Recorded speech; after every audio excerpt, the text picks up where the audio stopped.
তোর লজ্জা করে না পিহু? আমার নাম্বার দিয়ে মেয়েদের থেকে চকলেট, চিপস, আইসক্রিম এগুলো নিতে লজ্জা করবি বা কেন? লজ্জা থাকলে তো। দেখ আহির ভাই, একদম বাজে কথা বলবি না। কি প্রমাণ আছে আমি তোর নাম্বার দিয়েছি? কয়টা প্রমাণ লাগবে বল? যাদের দিয়েছিস তারাই নিজের মুখে বলেছে। কতদিন বলেছে আমার নাম্বার কাউকে দিবি না, তবুও তুই দিয়ে দিস। এবার দিয়ে 7টা সিম পাল্টানো লাগলো তোর জন্য। এরপর থেকে তুইও আর আমার নাম্বার পাবি না। ওরে আমার কোথাকার প্রধানমন্ত্রী আসলেন রে! তার নাম্বার নেওয়ার জন্য মনে হয় আমি মরেই যাচ্ছি। প্রধানমন্ত্রী নয়, তবে ভবিষ্যৎ পুলিশ, বুঝলি? পুলিশ হওয়ার পরে আমার সবচেয়ে বড় শত্রু তোরে আগে জেলে দিব। খেয়ে দে কাজ নেই, পড়াশোনা নেই, সারাদিন শয়তানি। এবার আমি ছোট কাকাকে বলবো তোকে বিয়ে দিয়ে আপদ বিদায় করতে। সকাল সকাল আমার ঘুমের 12টা বাজিয়েছে। আমি কি কাউকে বলেছি নাকি সকাল সকাল তোকে ফোন দিয়ে ঘুম ভাঙাতে? তুই কি ঘটক যে আমার বিয়ের ঘটকালি করবি? আমিও বড় আম্মুকে বলবো তোকে বিয়ে দিয়ে আপদ বিদায় করতে। গাধা একটা, ছেলেদের বিয়ে দিয়ে আপদ বিদায় করে না, তোদের মতো আপদ ঘরে টেনে আনে। কি এত বড় অপমান! দেখ এবার আমি কি করি। তুই যা তো। সকাল সকাল কেন এসছিস? ও, বুঝেছি, সকাল সকাল ভিক্ষা করতে এসছিস। কিন্তু বিয়ে ফকিরের জন্য আমার বাড়িতে কোনো চাল ভাত নেই। তোকে আমি পরে দেখে নিব। আগে বল, অর্পা কোথায়? আমি কি জানি, খুঁজে না। বলেই গান গাইতে গাইতে বাড়ি থেকে বের হয়ে যায় আহির। পিহু প্রচণ্ড বিরক্ত হয়। এই ছেলের ভাব তার একদম সহ্য হয় না। অর্পাকে ডাকতে ডাকতে ভেতরে যায় পিহু। আহিরের মা সকাল সকাল পিহুকে দেখে বলে, কি রে পিহু, তুই এত সকালে? সবাই ঠিক আছে তো? হ্যাঁ, সবাই ঠিক আছে। বড় আম্মু, অর্পা কোথায়? ওর সাথে একটা জরুরি মিটিং ছিল আমার। আরফান রহমান একটু অন্য শহরে যাবেন, তাই সকাল সকাল খেতে বসেছিল। পিহুর কথা শুনে হাসতে হাসতে বলল, তোদেরও আবার জরুরি মিটিং হয়? তা মিটিং না হয় পরে করবি, আয় আমার সাথে খেতে বস।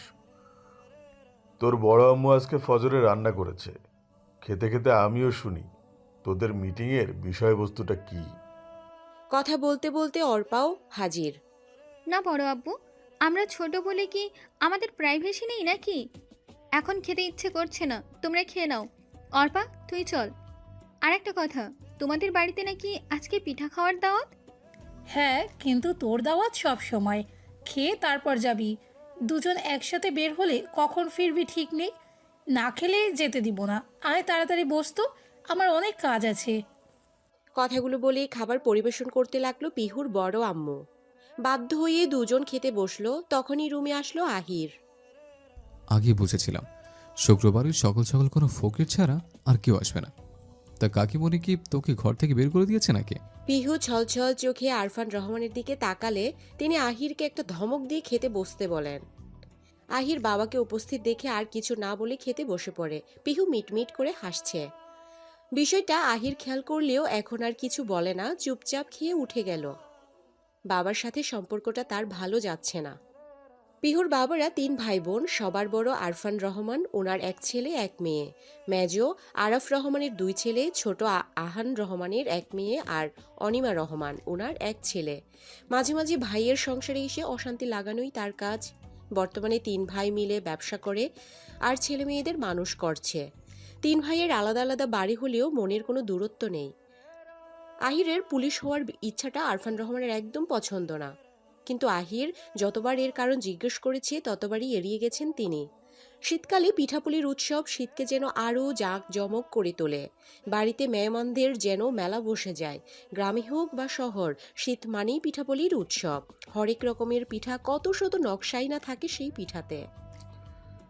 বাড়িতে মেহমান আসলে 1-2 কথা বলবেই, তাই বলে তোমার ছেলে রাত বেরাতে বের হয়ে যাবে? আর তারা ভুল তো কিছু বলেনি। একবার দুবার করতে করতে অনেকবারই পুলিশের চাকরির জন্য কত কিছুই না করলো। তাতে কি কোনো লাভ হয়েছে? দেশে কি পুলিশের চাকরি ছাড়া আর কিছু নেই? পুলিশের চাকরি কেন করতে হবে তাকে? আজকে বাড়ি আসলে আমার রুমে পাঠিয়ে দেবে, খুব জরুরি কথা আছে তোমার ছেলের সাথে। লাই দিয়ে দিয়ে মাথায় তুলে ফেলেছ, এখন আমাকেই কিছু করতে হবে। সব সময় আমার ছেলেটার সাথে মেজাজ দেখিয়ে কথা বলো কেন? ছেলেটার আমার কত স্বপ্ন, পুলিশের চাকরি করবে, অন্যায়ের বিরুদ্ধে লড়াই করবে। আমার দোয়া আছে আমার ছেলের সাথে, সে ঠিকই একদিন পুলিশ হবে, একদম আমার ভাইয়ের মতন। আর তোমার বোনেরই বা কী দরকার ছিল বাপের পয়সায় খায় বলার? আমার ছেলে তোমার পয়সায় খাবে না তো কি পাড়ার লোকেরা খাবে? মেহমান মেহমানদের মতো থাকতে বলবে। তর্কাতর্কির মধ্যেই গান গাইতে গাইতে বাড়ি আসলো আহির। তার গানের লাইনগুলো এমন ছিল যেন আরফান সাহেবকে উদ্দেশ্য করেই গাইছে। চাকরি কেমনে হবে মামা? চাচার জোর তো নাই। ব্যাচেলার আমি, ব্যাচেলার। দেখলে তোমার ছেলেকে, আমরা যে এখানে দাঁড়িয়ে আছি একবারও তাকালো না পর্যন্ত। মিসেস আরফান স্বামীর কথা পাত্তা না দিয়ে আহিরের পেছন পেছন খাবার নিয়ে ছুটলেন। মায়েদের যে সব দিকেই খেয়াল রাখতে হয়। অর্পা আর পিহু পাশাপাশি শুয়ে আছে। বাবা মা বাড়ি চলে গেলেও পিহু যায়নি। শোন অর্পা, তোর ওই শয়তান ভাইটা পুলিশ হওয়ার আগেই দেখবি আমি পুলিশ হয়ে গেছি। ওভাবে বলিস না পিউ, ভাইয়ের কত শখ বলতো। কিন্তু আমার মাথায় একটা কথাই আসছে না, যে সব কিছুতে টিকে যাওয়ার পরও ভাইয়ের চাকরি কেন হয় না? এটা কিন্তু তুই ঠিক বলেছিস, বিষয়টা গভীরভাবে ভাবতে হবে। তুই টেনশন নিস না, আমরা এইচএসসিটা দিয়ে নিই, আমাকেই কিছু একটা করতে হবে। সাতার মাথা, তুই কি প্রিন্সেস ডায়না রে, যে তুই বললেই চাকরি দিয়ে দিবে? আমি প্রিন্সেস ডায়নার খালাতো নানির ফুফাতো বোনের নাতনির মামার মেয়ে। তুই চাপাবাজি বন্ধ কর, ঘুমা তো। চল, সকাল সকাল প্রাইভেট আসতে। তুই আর তোর ভাই তো এখন আমার মূল্য বুঝবি না, তবে একদিন বুঝবি। অর্পা আর পিহু কথা বলতে বলতেই ঘুমিয়ে পড়ে। সকালে দিদুনের চেঁচামেচিতে ঘুম ভাঙে দুজনের। বিরক্ত হয়ে বাহিরে চলে আসে। পিহুর দিদুনের নাম ফুলমতি। ফুলমতি তার ভাইয়ের ছেলেকে ফোন দিবে এটা নিয়ে চেঁচামেচি করছে। আরফান রহমান অনেকবার নাম্বার চাইলেও দিতে পারছে না। তার মতে ফোন থাকলেই ফোন দেওয়া যায়, নাম্বার লাগবে কেন? চেঁচামেচি শুনে আহিরও বের হয়ে আসে। ফুলমতিকে উদ্দেশ্য করে বলে, কি গো সুন্দরী, সকাল সকাল ভিডিও চালু করেছো কেন? তুইও আমাকে এমনভাবে বলছিস দাদু ভাই? আমি আর থাকবো না এই বাড়িতে, চলে যাব। তোরা আমাকে আমার ভাইয়ের বাড়িতে রেখে আয়। তোমাকে ছাড়া আমি কেমনে থাকবো দিদুন? কোথাও যেতে হবে না, আমাকে বলো কি হয়েছে। মহিনকে মোবাইল করতো, ওর সাথে আমার কথা আছে। আচ্ছা, এখনই ফোন নিয়ে আসছি। এই তো চলে এসেছে, এবার নাম্বার দাও। তুইও কি তোর বাপের মতন মূর্খ হয়ে গেলি? মোবাইল তো তোর হাতেই আছে, নাম্বার লাগবে কেন? তুই তাড়াতাড়ি মোবাইল করে আমার হাতে দে। আহির করুণ চোখে সবার দিকে তাকালো। সবাই মিটমিট করে হাসছে। হঠাৎ কেউ একজন এসে বলল, চিঠি এসেছে, কেউ আছেন? এত সকালে কিসের চিঠি আসলো? আহিরের চোখে মুখে খুশির ঝলক। হ্যাঁ, এবার আহিরের চাকরিটা হয়ে গেছে। জয়নিং লেটার এসেছে। বাড়ির সবাই খুব খুশি, তবে একজন বাদে। সে বারবার চেষ্টা করেছে আহিরের পুলিশের চাকরিটা যেন না হয়, কিন্তু কথাই বলে না, কপালের লিখন না যায় খণ্ডন। সেই একজন আর কেউ না, স্বয়ং আহিরের বাবা। আহিরের মতো বয়সেও তারও একই স্বপ্ন ছিল, তা পূরণও হয়েছিল, কিন্তু কিছু অমানুষের জন্য স্বপ্নটাকে কুরবানি দিতে হয়েছিল একটা সময়। অতীতের কথাগুলো ভাবলে এখনো তার কষ্ট হয়, চোখ ভিজে যায়। আহিরের বাবার বিষণ্ণ চেহারা সব চোখ এড়ালেও ফুলমতির চোখ এড়ায় না। ছেলেকে চোখ দিয়ে ইশারা করে কাছে ডাকে। কাছে যেতেই ফুলমতি বলে, অনেক তো হলো, এবার ছেলেটাকে চাকরি করতে দে, ওকে আর বাধা দিস না। আরফান রহমানের মায়ের কথার উত্তরে কিছু না বলে যায়। আহিরের মায়ের যেন খুশি আর থামছে না। গ্যাসে তরকারি রান্না করছিল, এত সব কিছুর মধ্যে ভুলেই গেছে গ্যাসের চুলা বন্ধ না করেই ছুটেছে দুজাকে খবর দিতে। বাড়ির দূরত্ব প্রায় পাশাপাশি হওয়াতে বেশি সময় লাগেনি যেতে। অর্পা খুশিতে নাচতে থাকে। আহিরের চাকরির খবর শুনে মনে হচ্ছে আরও একজন খুশি হয়নি। আহির তার দিকে কিছুটা এগিয়ে গিয়ে জিজ্ঞেস করল, কি রে, মুখটা এমন বাংলার পাঁচের মতো করে রেখেছিস কেন? মোটেও না, চাকরি হয়ে তো আরো ভাব বেড়ে গেল তোর। কি দেখেছে তোকে চাকরি দিল, এটাই আমার মাথায় আসছে না। ছেড়ে দে, তোর এই মশার মাথায় ঢুকবে না। মনে আছে তো কালকে কি বলেছিলাম? তৈরি থাকিস। আহিরের কথায় মুখ ভেঙচি দিয়ে বলে, পুলিশ হয়েছিস তো কি হয়েছে, একদিন এই পিহুকেই তোকে বাঁচাতে লাগবে, মনে রাখিস। হাতেই ঘোড়ায় গেল দল, মশা বলে গত জল। তুই চুপ থাক, এতদিন তাও ঠিকঠাক ছিলি, এবার তো ঘুষ খেয়ে ফুরিওয়ালা এসিপি আহিরাজ রহমান হয়ে যাবে। হায় হায়, লোকে আমাকে বলবে ওই ভুড়িওয়ালা আহিরাজ তোমার কাজিন না? লজ্জা তখন আমার মাথা কাটে যাবে। আহিরের মুড খারাপ করার জন্য পিহু একাই যথেষ্ট। পিহুর কথায় বিরক্ত হয়ে কিছু না বলেই চলে যায়। কথায় কথা বাড়বে, আজকে আর সে মুড খারাপ করতে চায় না। রান্নার পোড়া পোড়া গন্ধ আসতেই ফুলমতি দৌড়ে যায়, পেছন পেছন পিহুও যায়। চুলা অফ করে পিহুর দিকে না তাকিয়েই চলে যায় ফুলমতি। কোনো একটা কারণে পিহুকে তেমন পছন্দ করেন না তিনি, তবে সেটা মুখে না বললেও পিহু ঠিকই বুঝতে পারে। আহিরের মা আশেপাশের প্রতিবেশীদের বলে অবশেষে বাড়ি আসলো। হঠাৎ রান্নার কথা মনে পড়তেই রান্নাঘরে ছুটল। 1 সপ্তাহের মধ্যে আহিরের ঢাকা যেতে হবে। পিহু আর অর্পার 1 সপ্তাহ পরেই এইচএসসি পরীক্ষা। তবে কিছুদিন যাবৎ এলাকার কিছু বখাটে ছেলে তাদের বিরক্ত করছে।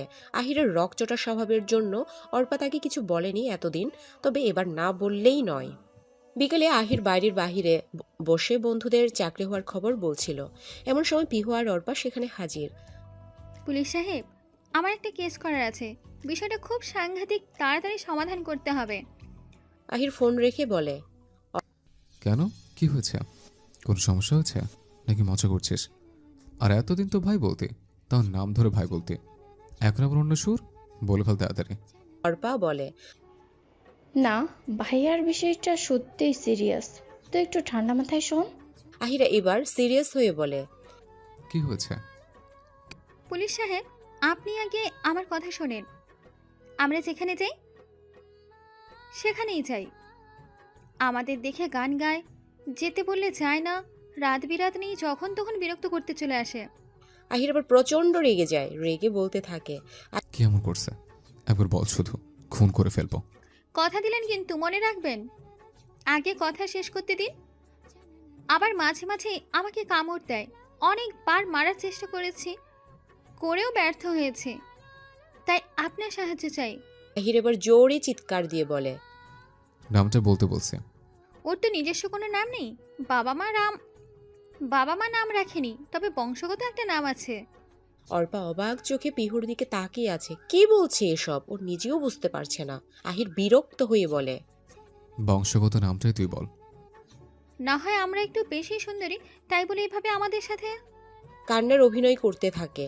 আহির পেছনে তাকিয়ে একটা ইট দেখতে পায়, তৎক্ষণাৎ হাতে তুলে বলে, কিরে, নাম বলবি নাকি তোর মাথায় হিট মারবো? তোর বলতে হবে না, অর্পা তুই বল।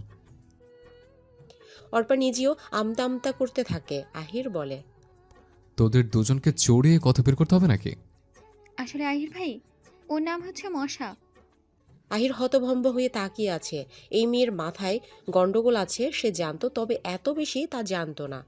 আহির কিছু বলার আগে পিহু অর্পার হাত ধরে দৌড়াতে দৌড়াতে পিহুদের বাড়িতে চলে আসে দুজন। অর্পা পিহুর মাথায় একটা চাটি মেরে বলে, তুই এসব বলবি কেন? আরে গাধা, তুই দেখলি না আহির ভাই কতটা রেগে গিয়েছিল? কয়েকদিন পরেই জয়েনিং, আর এখন মারামারি করলে যদি কোনো সমস্যা হয় চাকরির, তাই কথাটা অন্যদিকে ঘুরিয়ে দিয়েছে। আহির এখনো দাঁড়িয়ে আছে। কোনো মানুষ যে মশার বিরুদ্ধে কেস করতে পারে তা সে পিহুকে না দেখলে জানতেই পারতো না। কয়েকদিন পরে চলে যাবে এই ভেবে আর কিছু বলতে গেল না ওদের। 1 সপ্তাহের মধ্যে ঢাকা চলে যায় আহির। আজকে তার প্রথম দিন থানায় গিয়েই একটা মেয়ের সাথে ধাক্কা খায়। আহির কোনো মতে সরি বলে ভেতরে চলে যায়। পেছন পেছন সেই মেয়েটিও যায়। চেয়ারে বসে থাকা পুলিশ কর্মকর্তা জিজ্ঞেস করে, আপনি আহিরাজ রহমান? জি স্যার। ওয়েলকাম, পরিচয় করিয়ে দেই, উনি পুলিশ অফিসার মেহেরিমা মেহের। আপনি ওনার আন্ডারে কাজ করবেন, উনি আপনার সিনিয়র। আহির কোনো রকম পরিচিত হয়ে নিজের কাজ বুঝে নেয়। আহিরকে একটা কেবিন দেখিয়ে দেওয়া হয়। কেবিনে বসে মনে মনে ভাবছে, আবার সে মাইয়া মানুষ। ছোটবেলার একটা কথা মনে পড়ে গেল। ছোটবেলায় ক্লাস 5-এ থাকতে একটা মেয়েকে দেখে বলেছিলাম, তোমাকে দেখতে অনেক মিষ্টি, তোমাকে আমার অনেক ভালো লাগে, তুমি আমার বন্ধু হবে। মেয়েটি কি বুঝেছিল একমাত্র সে জানে। মেয়েটা আমাকে বলেছিল, তুমি আমাকে প্রপোজ করেছো, এখন থেকে প্রতিদিন আমাকে চকলেট কিনে দিতে হবে, না হলে কিন্তু স্যারের কাছে বিচার দেব। সেদিনের পর থেকে টানা 1 মাস বাবার দেওয়া 10 টাকার মধ্যে 5 টাকার চকলেট কিনে দিতে হয়েছিল মেয়েটিকে। তবে 1 মাস পরেই মেয়েটি অন্য জায়গায় চলে গিয়েছিল, তাই বেঁচে গিয়েছিলাম। তারপর থেকে মেয়েদের থেকে দূরেই থাকি। ভাবনার মাঝে ডাক পড়ে আহিরের। তার প্রথম কেস কিডন্যাপের। স্কুল থেকে বাড়ি ফেরার পথে কয়েকটা বাচ্চা কিডন্যাপ হয়েছে, তাদেরকেই খুঁজে বের করতে হবে আহিরের। আহির তার কাজে লেগে পড়ল। অনিমা রহমান পিহুদের বাড়ি এসেছে পিহুর সাথে তার ছেলে আবিরের বিয়ের কথা বলতে, কিন্তু পিহুর বাবা মা না করে দেয়। অনিমার স্বভাব সম্পর্কে তারা আগে থেকেই অবগত। আবির ভালো ছেলে হলেও একটাই মেয়ে তাদের দেখে শুনে বিয়ে দিবেন, একদম তাড়াহুড়ো করবেন না। অনিমা অপমানিত হয় মনে মনে, ভাই আর ভাবিকে উদ্দেশ্য করে বলে, এরপর আমি নয়, তোমরাই যাবে তোমাদের মেয়ের বিয়ের কথা বলতে, নইলে আমার নামও অনিমা নয়। এক মুহূর্ত না দাঁড়িয়ে বের হয়ে যায়। পেছন থেকে ভাই ডাকলেও পেছন ঘুরে তাকান না। অনিমা আর কারোর সাথে দেখা না করেই বাড়ি চলে যায়, কিন্তু মনে মনে তার আফসোসের শেষ নেই। ভাইয়ের একটাই মেয়ে, যত সম্পত্তি আছে সব সে একাই পাবে। আবিরের সাথে বিয়ে দিতে পারলে সব তার ছেলের হতো। আহির খোঁজ নিয়ে জানতে পেরেছে যেসব বাচ্চারা কিডন্যাপ হয়েছে তার পাশাপাশি বিল্ডিংয়ে থাকতো। এটা কোনো ছোট মাথার কাজ না, পেছনে কোনো বড় মাথা আছে। আহির তা বুঝতে পেরেছে। ছদ্মবেশ নিয়ে বিল্ডিংয়ের আশেপাশে তথ্য জোগাড় করার জন্য ঘোরাঘুরি করছে। আরফান রহমানের কাছে এখন সবটা ক্লিয়ার। ছেলের 6-7 মাস বাড়ি না আসার কারণ সে বুঝতে পেরেছে। আহির মেসে থেকে পড়াশোনা করে, তবে মাসে একবার হলেও তার মায়ের জন্য তাকে বাড়ি আসতে হয়। ছেলেকে না দেখলে সে অসুস্থ হয়ে পড়তো। প্রতিদিন ফোন দিয়ে কথা বলতো, কিন্তু হঠাৎ কেমন যেন বদলে যেতে লাগলো। আরফান রহমান ভেবেছিলেন ছেলের রাগ করে বাড়ি আসছে না, ফোনও বন্ধ করে রেখেছে। আহির 1.5 মাস আগে বাড়ি ফিরেছে। এসব ভাবতে ভাবতে মিসেস আরফান রুমে আসে। তুমি কি এখনো রাগ করে আছো? আমি রাগ করার কে? এসব কি বলছো তুমি? তুমি আমাদের সব কিছু। মা ছেলে মিলে ভালোই অভিনয় করলে। আমি কত বোকা দেখো, যে মা ছেলেকে না দেখে না কথা বলে থাকতে পারতো না, সেই মা হঠাৎ ছেলের সাথে কথা বলতে চাইতো না, বাড়ি ফিরে আসতেও বলতো না। কেন এমন করেছি তুমি জানো না? এর আগে একবার ট্রেনিংয়ে যাওয়ার আগে তুমি অসুস্থতার অভিনয় করে যেতে দাওনি। এবারও তোমাকে জানালে তুমি কখনোই যেতে দিতে না। আমার ঘুম পাচ্ছে, ঘুমাবো, আলোটা বন্ধ করে দাও। কথাটা বলেই চুপচাপ শুয়ে পড়ে আরফান। স্বামীকে কিছু না বলে তিনিও শুয়ে পড়ে। সকালবেলা পরীক্ষা দিতে যাওয়ার জন্য পিহু অর্পাকে ডাকতে আসে। আরফান রহমান বসে চা খাচ্ছিলেন। পিহুকে সদর দরজায় দেখে ডাক দেয়, পিহু মাঝে, ভেতরে আয়। না বড় বাবু, পরীক্ষা দিতে যাব, দেরি হয়ে যাবে। আমাদের পরীক্ষার কেন্দ্রটা একটু দূরে পড়েছে, জানোই তো। অর্পা তৈরি হচ্ছে, ততক্ষণ কি বাইরে দাঁড়িয়ে থাকবি নাকি আয় তো। তা তোর পরীক্ষা কেমন হচ্ছে? লিখিত ভালোই হয়েছে, কিন্তু এমসিকিউ ভালো হচ্ছে না। সবগুলোই মনে হয় যমজ ভাই বোন। ভালো করে পরীক্ষা দিস। পিউ চল, আমি রেডি, তাড়াতাড়ি চল। আব্বু আসছি, আমাদের দোয়া করো। আচ্ছা, সাবধানে যাস। পিহুদের আজকে পরীক্ষা শেষ। পরীক্ষা দিয়ে বাড়ি আসার পথে আবার সেই ছেলেরা বিরক্ত করতে থাকে। দুপুরবেলা আশেপাশে মানুষ না দেখে তাদের ভয় ভয় করছিল, কিন্তু পিহু সাহস না হারিয়ে অর্পার হাত ধরে হাঁটতে থাকে। কিছু দূর যেতেই একটা রিক্সা পেয়ে যায়। এভাবে আর কতদিন আজকে তারা বেশিই ভয় পেয়েছে। বাড়ি গিয়ে অর্পা কান্নাকাটি শুরু করে দেয়। বাড়ির সবাই খুব রেগে যায়, আর বিষয়টা এতদিন গোপন রাখার জন্য ওদেরও বকাবকি করতে থাকে। ছেলেগুলোর বাড়িতে বিষয়টি জানালে একজনের পরিবার আবার উল্টো বিয়ের প্রস্তাব নিয়ে আসে পিহুর জন্য। পিহুর পরিবার রেগে অপমান করে তাড়িয়ে দিলে তারা পিহুকে তুলে নিয়ে যাওয়ার হুমকি দেয়। প্রভাব প্রতিপত্তির জোরে মানুষ তার মূল্যবোধ ভুলে যায়। পিহুর বাবা মা অনেক ভয় পেয়ে যায়। এই খবর শুনে পিহুর জন্য আবার বিয়ের প্রস্তাব নিয়ে আসে অনিমা রহমান। আগেরবার বিষয়টা না জানালেও এবার পিহু নিজেই বলে, আমি আবির ভাইয়াকে বিয়ে করতে পারবো না। কিন্তু পিহুর বাবা আহান রহমান এবার রাজি হয়ে যায়। তার বোনের সম্পত্তির লোভ থাকলেও এতটুকু তিনি জানেন, পিহুকে সে যথেষ্ট দিবেন না, বরং আদরই রাখবেন। আর আবির তো ভালো ছেলে, পেশায় ডাক্তার, নতুন জয়েন করেছে। পিহু কাউকে বোঝাতে পারল না সে পড়াশোনা করতে চায়, বিয়ে করতে চায় না, সে নিজেও পুলিশ হতে চায়। আরফান রহমানের কাছে ছুটে যায়। বড় আপু, আমি বিয়ে করব না, তুমি কিছু করো প্লিজ। কান্না করিস না মা, থাম, আমি তোর বাবাকে বুঝাবো। বড় আপু, তুমিও তো জানো আমিও পুলিশ হতে চাই। ছোটবেলায় আমি আর আহির ভাই পুলিশ পুলিশ খেলতাম, অর্পাকে গ্রেপ্তার করে নিয়ে যেতাম, আমার অনেক ভালো লাগতো। পুলিশের রক্ত যে ভালো তো লাগবেই। বড় আপু, এটা তুমি কি বললে? পুলিশের রক্ত মানে? বাবা তো ব্যাংকে চাকরি করতো, আগে পুলিশের তো নয়। আরফান রহমান মুখ ফসকে এই কথা বলে ফেলবে সে নিজেও ভাবতে পারেনি। আমতা আমতা করে বলে, কিছু না মা, তুই যা, আমি দেখছি। পিহুর মন খারাপ থাকায় কিছু না বলে চুপচাপ চলে যায়। পিহু কান্না করছে, অর্পা বসে সান্ত্বনা দিচ্ছিল। আরাফ রহমান বউ সন্তান নিয়ে শ্বশুরবাড়ি গিয়েছিলেন। শ্বশুরবাড়ি কক্সবাজার হওয়াতে তেমন যাওয়া হয় না। এবার ছেলেদের জন্য বাধ্য হয়ে 1 মাসের জন্য গিয়েছিলেন, কিন্তু পিহুদের বিষয়ে জানতে পেরে আগের দিন রাতেই রওনা দিয়েছিলেন। আরাফ রহমানের 2 ছেলে দিহান আর বিহান যমজ, এবার 10ম শ্রেণীতে উঠবে। নিজের বোন না থাকলেও অর্পা আর পিহু বলতে পাগল তারা। সারা রাস্তা দুজন পরিকল্পনা করতে করতে এসেছে কিভাবে ছেলেগুলোকে মারবে, কিন্তু বাড়ি ফিরে বিয়ের কথা শুনে চমকে উঠে। আরফান রহমান আর আরাফ রহমান 2 ভাই মিলে আহানকে বুঝাতে থাকে, কারো ভয়ে আমরা কেন পিহুকে বিয়ে দেব? কিন্তু আহান রহমান বুঝতে নারাজ। একটাই মেয়ে তার, যদি কোনো ক্ষতি হয়ে যায়। না না, কিছুতেই না। ভাইয়ের সব কথা শুনলেও এটা মানতে নারাজ। 2 ভাইকে উদ্দেশ্য করে বলে, আমার মেয়ে, আমি যা বলবো তাই। ছোট ভাইয়ের কথায় তারা দুজনেই কষ্ট পায়, কারণ তারা সবাই পিহুকে একটু বেশিই ভালোবাসে। পিহু দরজায় দাঁড়িয়ে বাবার ব্যবহার দেখে অবাক। ছলছল নয়নে বড় আব্বু আর মেজ আব্বুর দিকে তাকিয়ে থাকে। পিহুর দিকে তাকিয়ে তারাও মাথা নত করে নেয়, কারণ তারা কিছুই করতে পারল না। ঘরোয়াভাবে 1 সপ্তাহ পরে বিয়ে ঠিক করে। আরাফ রহমান বাড়ির বড় ছেলে হিসেবে আহিরকে একটু বেশিই ভালোবাসে।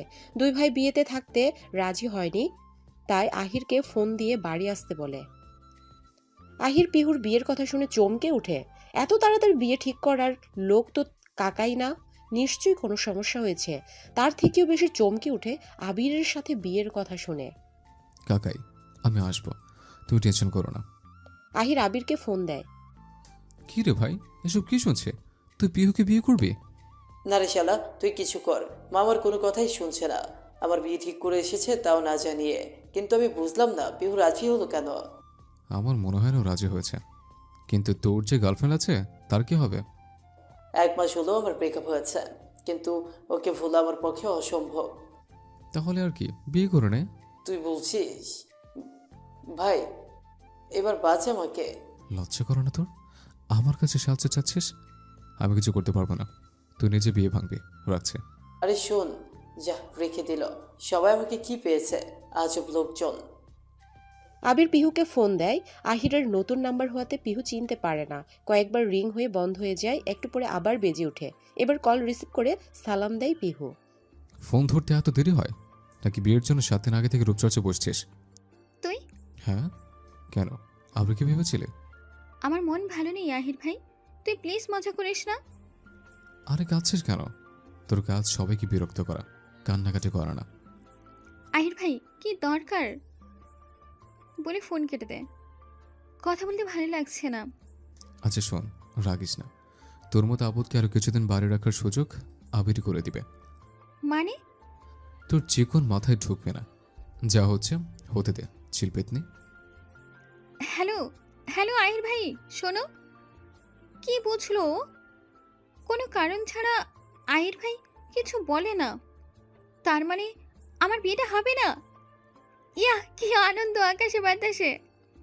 দিহান আর বিহান পিহুকে সান্ত্বনা দিতে এসেছিল, এসে পিহুকে নাচতে দেখে হতভম্ব হয়ে তাকিয়ে আছে। প্রিয় আপু, তুমি নাচছো কেন? নাচতে নাচতেই বলে, আরে 2 রাজা একসাথে যে আয় আয় খুশির খবর আছে, তোদের রেখে আমি কোথাও যাব না। আহির ভাইকে কিছু করবে এই ভেবে সবাই খুশি হয়ে যায়। আহির ভাই যে কিছু করবে এই ভেবে সবাই খুশি হয়ে যায়, কিন্তু আহির কি সত্যিই কিছু করবে? নিখোঁজ হওয়া বাচ্চাদের পরিবারকে ফোন করে মুক্তিপণের টাকা চেয়েছে, 20 কোটি, খুব বড় অ্যামাউন্টের টাকা। অহির চিন্তিত, শেষ পর্যন্ত বাচ্চাগুলোকে বাঁচাতে পারবে তো? টাকা দিলেই যে বাচ্চাদের দিয়ে যাবে তার কি গ্যারান্টি আছে? আর এত টাকা কারো পরিবারের দেওয়াই সম্ভব না। কিন্তু আহিরকে অবাক করে দিয়ে পরিবারগুলো টাকা দিতে রাজি হয়ে যায়, আর পুলিশদের মাথা ঘামাতে নিষেধ করে দেয়। কিন্তু আহিরের শেষ দেখেই ছাড়বে। আহির খোঁজ পেয়েছে একটা গোডাউনে বাচ্চাদের আটকে রাখা হয়েছে। পুলিশ নিয়ে সেখানে চলে যায়। গোডাউনের চারপাশ ঘিরে কিছু পুলিশ নিয়ে ভিতরে যায়। কিডন্যাপাররা পালানোর চেষ্টা করলেও পারে না। কিডন্যাপের সাথে যুক্ত ছিল বিল্ডিংয়ের ময়লা নিয়ে যাওয়া এক লোক। তাকে সন্দেহ করে ফলো করে আহির, আর দিন শেষে তার সন্দেহ সঠিক হয়। বাচ্চাগুলোর পরিবারের এত টাকা দিতে চাওয়ার কারণ, কালো টাকার ব্যবসার সাথে তারা জড়িত ছিল। তার মানে কিডন্যাপার সব খোঁজ খবর নিয়েই মাঠে নেমেছিল। বুদ্ধিমত্তার সাথে কেস সমাধান করার জন্য সবাই আহিরের প্রশংসা করতে থাকে। আহিরের তো ছুটি প্রয়োজন, বাড়ি যেতে হবে। মেহেরের কেবিনে গিয়ে নক করে। ম্যাম, আসবো? আসুন। ম্যাম, আমার ছুটির প্রয়োজন খুব। কয়দিনের? 2 দিনের। আচ্ছা, যেতে পারেন, তবে যে কোনো প্রয়োজনে আমাকে যে কোনো অবস্থায় চলে আসতে হতে পারে। ঠিক আছে। আহির বের হতে যাবে এমন সময় মেহের ডাক দেয়। শুনুন। জি ম্যাম। কনগ্রাচুলেশন, আপনার কাজ আমার ভালো লেগেছে। ধন্যবাদ ম্যাম। এবার আপনি আসতে পারেন। আহির একটা ভাড়া বাসা নিয়েছে, 1 মাস হলো। একজন মধ্যবয়স্ক মহিলা তাকে রান্না করে দিয়ে যায়, কিন্তু 1 সপ্তাহ যায় না বাজারের জিনিসপত্র উধাও হয়ে যায়। তবে দামি কোনো জিনিস নয়, রান্নার তরি তরকারি, তেল, মশলা।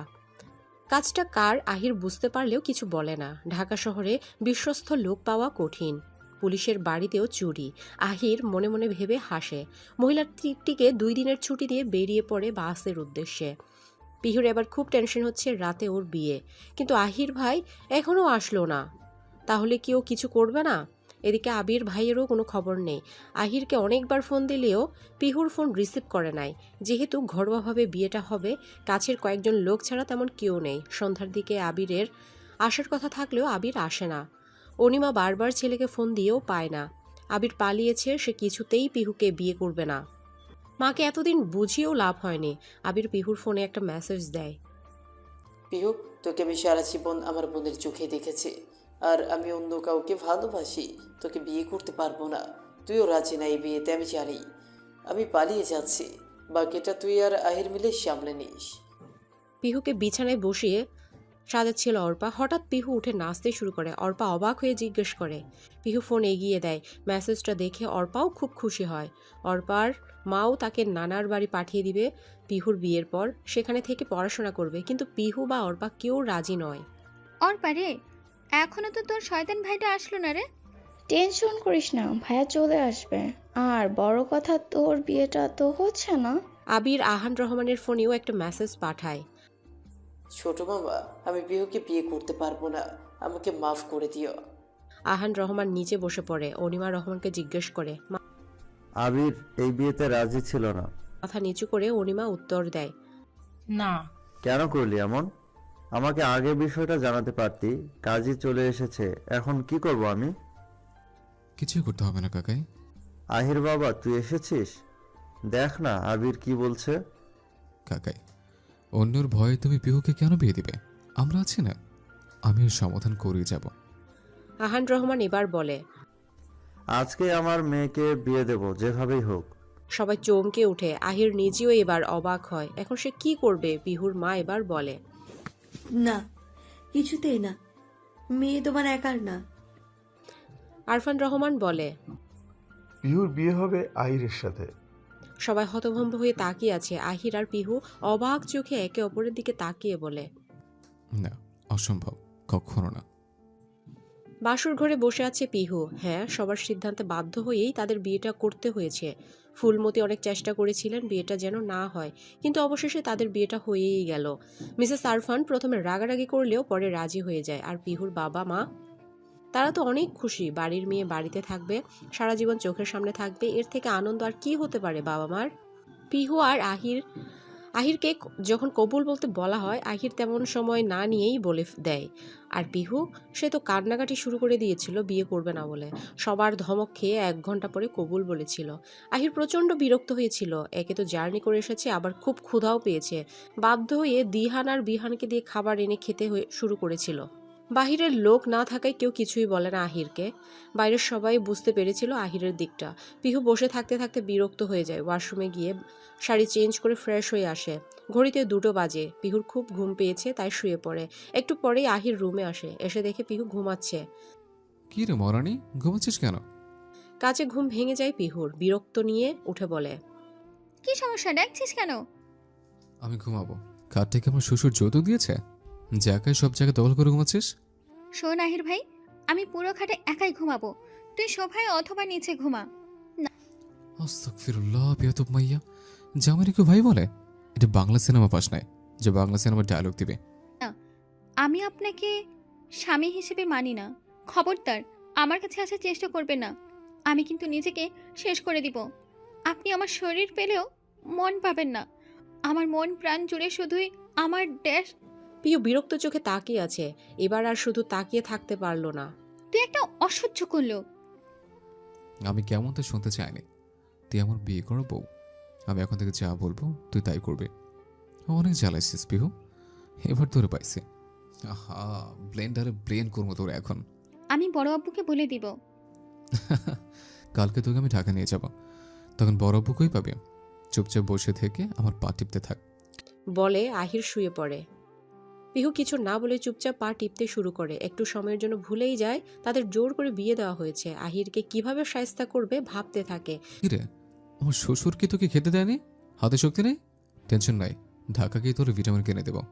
পিহু এবার রেগে গিয়ে জোরে জোরে পা টিপতে শুরু করে আর মনে মনে বলতে থাকে, একবার সুযোগ পাই তোকে দেখিয়ে নিব শয়তান আহিরাজ রহমান।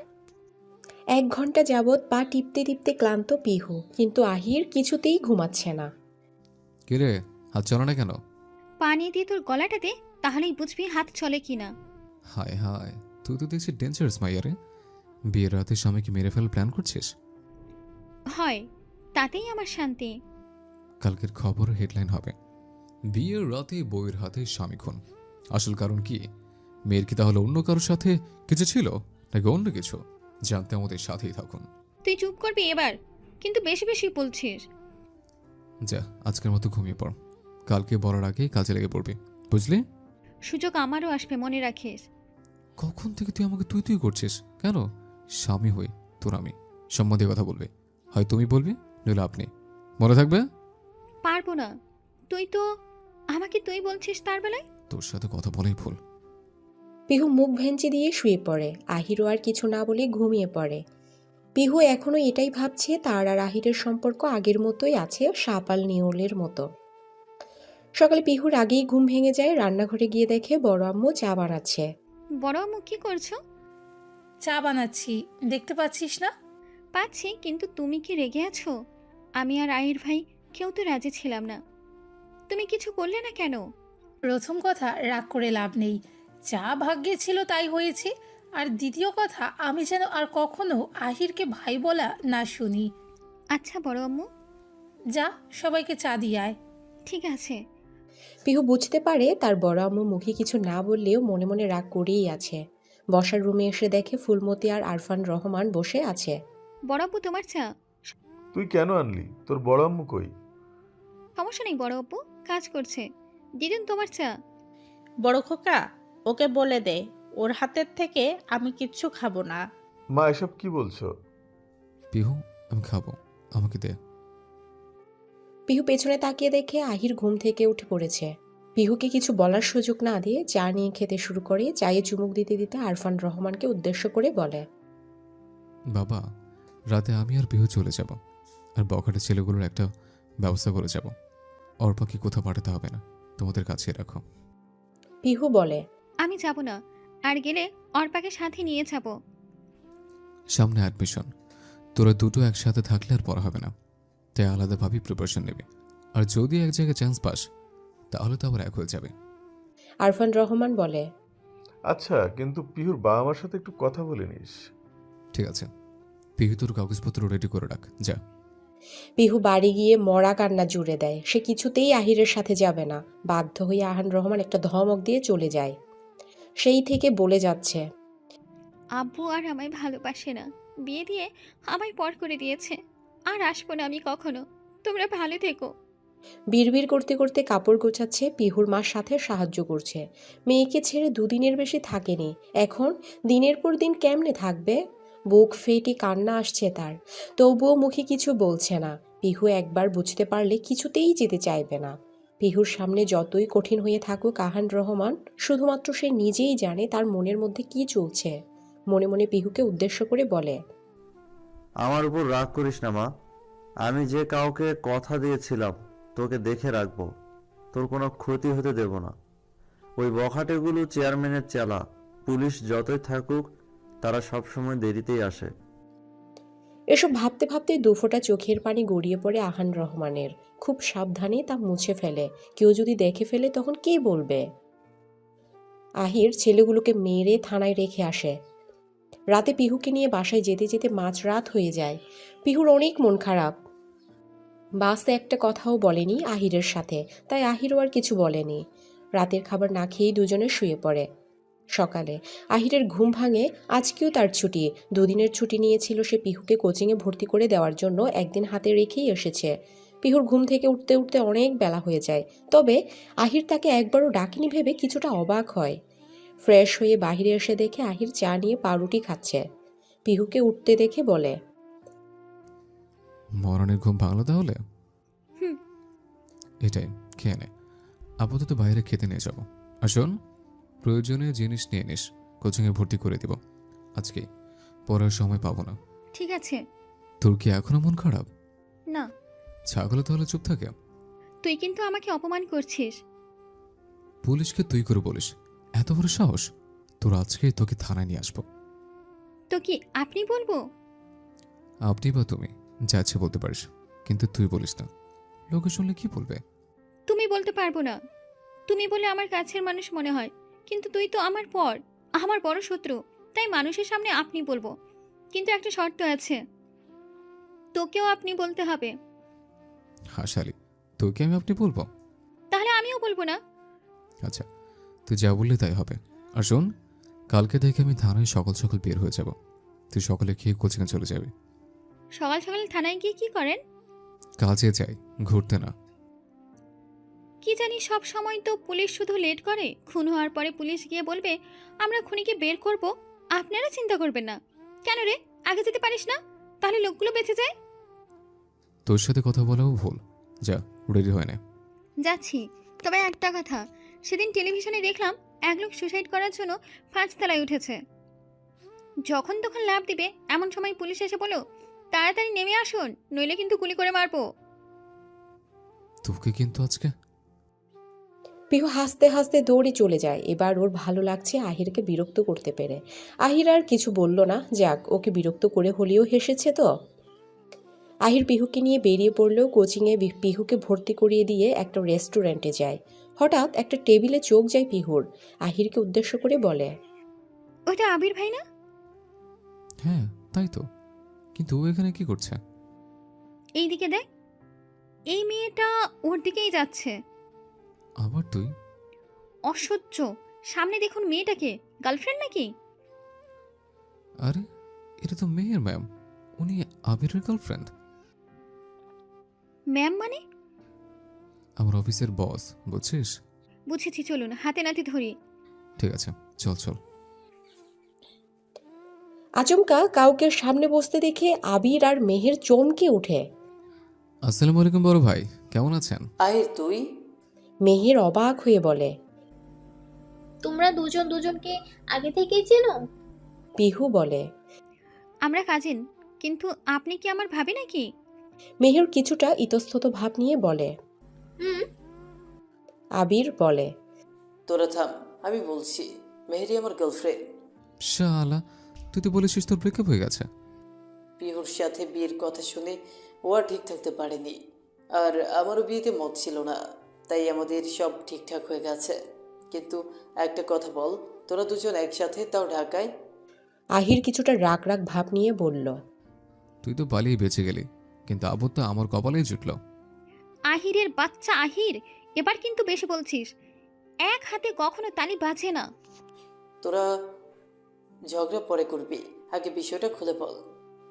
আহির সবকিছু আবিরকে খুলে বলে। সব শুনে আবির হাসতে হাসতে বলে, সাপ আর ব্যাঙেরও তাহলে বিয়ে হয়?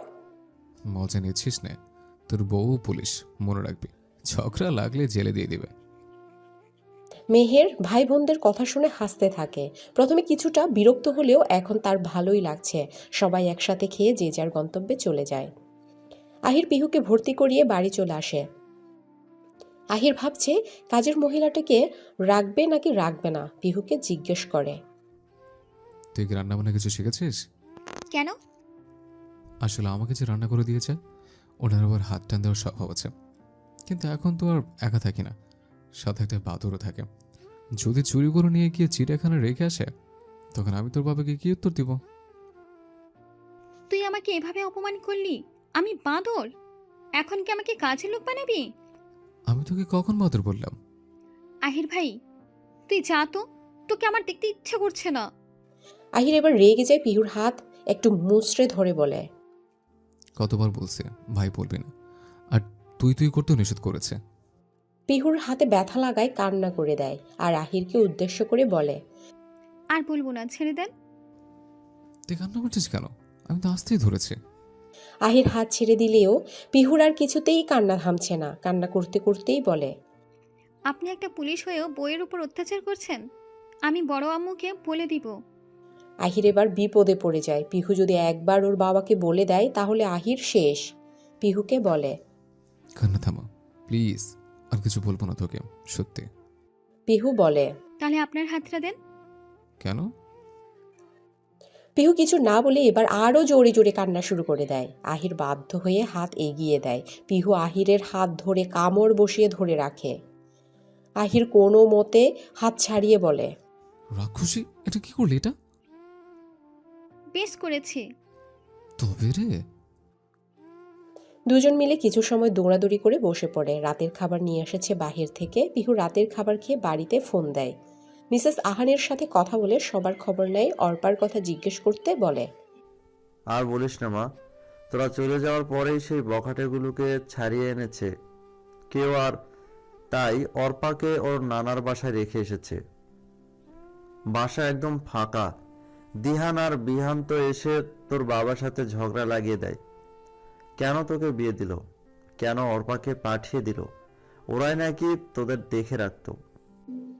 অনেকটা সময় কথা বলে ফোন রেখে দেয়। পিহুর এবার আরও মন খারাপ হয়ে যায়। সেই রাতেও আহির আর কিছু বলে না, দুজনেই ঘুমিয়ে পড়ে। সকাল সকাল কাজের মহিলা এসে কলিং বেল বাজাতে থাকে। আহির উঠে খুলে দেয়, তারপর রুমে গিয়ে পিহুকে ডাকতে থাকে। আই পিহু, ওঠ, আমি বের হব। তোর কোচিং কয়টায় মনে আছে তো? পিহু ঘুম ঘুম ভাবেই বলে, 8টা থেকে 12টা। এখন যা, ঘুমাবো। কি বললি? না কিছু না, আপনি যান, আমি উঠছি। সকালে খেয়ে আহির পিহুর সাথে কাজের মহিলার পরিচয় করিয়ে থানার উদ্দেশ্যে বের হয়ে যায়। থানায় গিয়ে নতুন কেস বুঝে নিয়ে কাজে লেগে পড়ে। আহির আর মেহের এমনভাবে কাজ করছে যেন কেউ কাউকে চেনে না। অন্যদিকে পিহুর কেন জানি কাজের মহিলাটিকে সুবিধার বলে মনে হয় না। উনি দুপুরের আর রাতের রান্না করে একবারে যাবে, কিন্তু পিহুকে তো যেতে হবে। তবে মহিলাটিকে একা বাসায় রেখে যেতে ইচ্ছে করছে না। তাই পরীক্ষা করার জন্য মহিলাটিকে দেখিয়ে সোফায় একটা ইমিটেশনের আংটি রেখে ভেতরে চলে যায়। একটু পরে এসে দেখে নাই, যা ভেবেছিল ঠিক তাই। পিহুকে অনেক কিছু দিয়ে দিয়েছে ওর মা। যদি চুরি করে চলে যায় তখন কি হবে? আগে তো আহির একা থাকতো, সোনাদানা ছিল না বাড়িতে, কিন্তু এখন তো আছে। যদিও পিহু আনতে চায়নি কিছুই, তবুও দিয়ে দিয়েছে। পিহু মহিলাটিকে বলে, দুপুরে রান্না করতে হবে না, আপনি চলে যান, আমি করে নিব। মহিলাটি রাজি হতে চাইলেও না চাইলেও জোর করে পাঠিয়ে দেয় পিহু। তারপর রেডি হয়ে কোচিংয়ের উদ্দেশ্যে রওনা দেয়। পিহুর ক্লাস ভালোই চলছে। সেই দিনই মহিলাটিকে আহিরকে দিয়ে আসতে নিষেধ করে দিয়েছিল। পিহু তেমন রান্না না জানলেও মোটামুটি জানে, তাই নিজেই রান্না করে। তবে আহিরকে আগে তুই বললেও এখন আপনি বলে, কিন্তু রেগে গেলে আবার তুইয়ে চলে যায়। এখন পিহু নিজেও আহিরকে জ্বালায়। আগে ভাই ভাই করতো, এখন ওগো স্বামী বলে ডাকে। প্রত্যেক কথার সাথে বলে আহির বিরক্ত হয়, আর তা দেখে পিহু খুশিই হয়। আজকে পিহু আর অর্পার এইচএসের রেজাল্ট দিয়েছে, দুজনেই A+ পেয়েছে। সবাই জানতো ওদের রেজাল্ট ভালোই হবে, কারণ ওরা যতই দুষ্টামি করুক না কেন পড়াশোনায় ফাঁকি দেয় না। রেজাল্ট দেওয়ার আগ মুহূর্তে আহির অবশ্য পিহুকে জ্বালাতে ছাড়েনি। পিহুকে বলেছিল, কি রে, তুই তো 3 বিষয়ে ফেল করেছিস। পিহু প্রথমে বিশ্বাস করেনি, কারণ ওর পরীক্ষা ভালো হয়েছে। কিন্তু আহির যখন সিরিয়াস ভাব নিয়ে বলল, রোল রেজিস্ট্রেশন ঠিক লিখেছিল না, তখন পিহু কান্না শুরু করে দিয়েছিল। পরে যখন বলল মজা করেছি, তখন পিহু হাতে যা পেয়েছে ছুঁড়ে মেরেছে। পিহু এখন মন দিয়ে পড়াশোনা করছে। আহিরকে সে দেখিয়ে দিবে সেও ভালো জায়গায় পড়তে পারে। তার এখন প্রধান লক্ষ্য ভার্সিটিতে চান্স পাওয়া। আহির সে তো ব্যস্ত মানুষ, মন দিয়ে কাজ করছে। এর মধ্যে আর বাড়ি যাওয়া হয়নি ওদের। তবে আহান রহমানের সে আহির আর পিহুকে দেখে গেছে একবার। আহির ছুটি পেলেই বাড়ি যাবে দুজন। পিহু এখন ভালোই রান্নাবান্না শিখে গেছে, তবে দুজনের সম্পর্কের কোনো উন্নতি হয়নি। সবসময় একজন আরেকজনের পিছনে লেগে থাকে। রাতে পিহুর পড়ায় মন বসছিল না, তাই গেল আহিরকে জ্বালাতে। আহির একটা কেস নিয়ে গভীর চিন্তায় ছিল। পিহুর ডাকে দরজায় তাকায়। এক হাত ঘুমটা দিয়ে পিহু ডাকছে। ওগো স্বামী, আসবো? না, তুই এখন যা, জ্বালাবি না। স্বামী, অনেক জরুরি বিষয়। ঠিক আছে, আয়। স্বামী, আপনি কি অসুস্থ? এমন শুকনো লাগছে কেন? চান্দের লাহন মুখখান। আমি ঠিক আছে, তোর ড্রামা বন্ধ করে বল, কি বলবে? স্বামী, আমি কি কোনো ভুল করে ফেলেছি এত রেগে আছেন? না, আপনি কিছুই করেননি। আপনি কি কিছু করতে পারেন নাকি? এখন কি বলবেন নাকি চলে যাব? বলছি। তো বল। আসলে বলছিলাম কি, আহির এবার বিরক্ত হয়ে বলে, আমি শুনবো না, তুই বের হ। এমন করছেন কেন? কি সমস্যা ভাই, বলবি তুই? একটা মেয়েকে ভাই কেন বলছেন? ভুল হয়ে গেছে আমার, তুই থাক, আমি চললাম। আহির রুম থেকে বের হয়ে বসার রুমে চলে গেল। পিছু পিছু পিহুও আসলো। আহির এবার সিরিয়াস ভাবে বলল, কিছু বলার থাকলে বল, নইলে বিরক্ত করিস না। পিহু আর কিছু না বলে চলে যেতে লাগলো। হঠাৎ পেছন থেকে আহির ডাক দিয়ে বলল, বাড়ি যাবি? খুশি মনে পেছনে তাকিয়ে হ্যাঁ বলতে গিয়েও কিছু একটা ভেবে বলল না। খাবার দিচ্ছি, খেয়ে নেবেন, আসুন। আহির বুঝতে পারে না মাঝে মাঝে মেয়েটার কি হয়। রাতের খাবার খেয়ে পিহু আবার পড়তে বসে আর আহির শুয়ে পড়ে। মাঝরাতের দিকে শুয়ে পড়ে পিহু। সকালে পিহু আগে উঠে আহিরের জন্য কিছু ঝটপট রান্না করতে কিচেনে চলে যায়। সকালে খেতে খেতে আহির পিহুকে বলে, ইদানিং লক্ষ্মী বউ হয়ে গেছিস দেখছে, ব্যাপার কি বলতো? কিসের আবার ব্যাপার হবে? মানুষের ভালো করতে নেই? তুই আর ভালো? সেদিন একটু বকা দেওয়ার জন্য কি করেছিল মনে নেই? কি এমন করেছি? তোর থুকো, আপনার চায়ে একটু থুতা মিশিয়ে দিয়েছিলাম, এমনভাবে বলছেন মনে হয় মানুষ খুন করেছে। তার থেকে বেশি কিছু। ভালো হয়ে যাবি হু। আমি ভালোই এসছি, বেশি ভালো হওয়া যায় না। এখন কি আমাকে উদ্ধার করুন, বিনা পয়সায় কাজে লোক পাইছেন তো? একদম উল্টো বলতে বলবি না, কাজের লোক তুই রাখতে দিস না। কেমনে দিতাম বলেন তো? যেদিন কাজের লোক ঠিক করলেন সেদিন সকালেই খবরে দেখলাম কাজের লোকের হাতে বাড়ির মালিক খুন। এত ভয় নিয়ে পুলিশ হবে কি করে? ভয় নয়, এটা সতর্ক। পুলিশ হওয়া কঠিন নয়, আপনি চুপ থাকেন।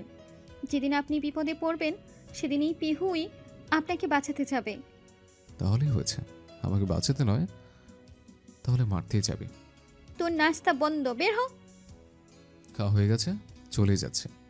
আহির রেডি হয়ে বেরিয়ে পড়ে। পিহু যতই ভালো ব্যবহার করতে চায় ততই রাগিয়ে দেয় আহির। পিহুও খেয়ে সব গুছিয়ে বেরিয়ে পড়ে। কোচিংয়ে পিহুর দুটো ফ্রেন্ড হয়েছে, প্রিয়া আর প্রিয়ান, যমজ ভাই বোন ওরা। তবে বলতে গেলে কোনো মিলই নেই তাদের। অলওয়েজ মারামারি ঝগড়া লেগেই থাকে। অল্প দিনেই পিহুর সাথে তাদের ভালোই বন্ধুত্ব হয়ে গেছে। প্রথম পিহু একা একা বসতো, কাউকে চিনত না। একদিন ক্লাসে প্রিয়া আর প্রিহান পিহুর সাথে বসেছিল। হঠাৎ করে দুই ভাই বোন মারামারি শুরু করলে স্যার দুজনকেই দাঁড়াতে বলে তারপর জিজ্ঞেস করে, এত কথা কিসের? ক্লাসে কোন টপিক পড়াচ্ছিলাম বলেন তো? প্রিয়া আর প্রিহান কি বলবে, ওরা তো ক্লাসে মনোযোগই দেয়নি। তারপরে আবার বসেছে পেছনে। তখন পিহু চুপি চুপি বলে দেয় টপিকটা। সেদিন থেকে ওদের তিনজনের বন্ধুত্ব শুরু হতে থাকে। এখন তো একজন অন্যজনকে তুই করে বলে। প্রথম প্রথম তুমি বলতো, আজকে হঠাৎ প্রিয়া বলে, দোস্ত চল আমরা আজকে কফি শপে যাই, একটু আড্ডা দেওয়া যাবে। কোচিং টাইমে তো তেমন কথাই বলতে পারি না মন খুলে। আচ্ছা চলো, হাঁটতে থাকি। প্রিহান বলে, আচ্ছা দোস্ত, তুই এখনই বিয়ে কেন করলি? আমি করিনি আব্বু, জোর করে দিয়েছে। আর আমায় দেখ, আমি বিয়ে করতে চাই, আমার পড়াশোনা করতে ভালো লাগে না, কিন্তু আমাকে বিয়েই দেয় না। প্রিয়া টিটকারি মেরে বলে, তোর মতো টিকটিকিরে কে বিয়ে করবে রে? তুই কিন্তু বেশি বলছিস। এক কথা দু কথা থেকে দুজনের আবার ঝগড়া লেগে যায়। কফি শপের সামনে চলে আসে ঝগড়া করতে করতে। পিহু এবার বিরক্ত হয়ে বলে, তোরা থামবি নাকি আমি চলে যাব? না দোস্ত, থামছি। ভেতরে গিয়ে হঠাৎ একটা টেবিলে চোখ যায় পিহুর। সেখানে আহিরের সাথে একটা মেয়ে বসে আছে। কি সুন্দর হেসে হেসে কথা বলছে। কই, আমার সাথে তো এমন করে কথা বলে না। পিহুর মনটা অটোমেটিক খারাপ হয়ে গেল, কিন্তু কেন সে নিজেই বুঝতে পারছে না।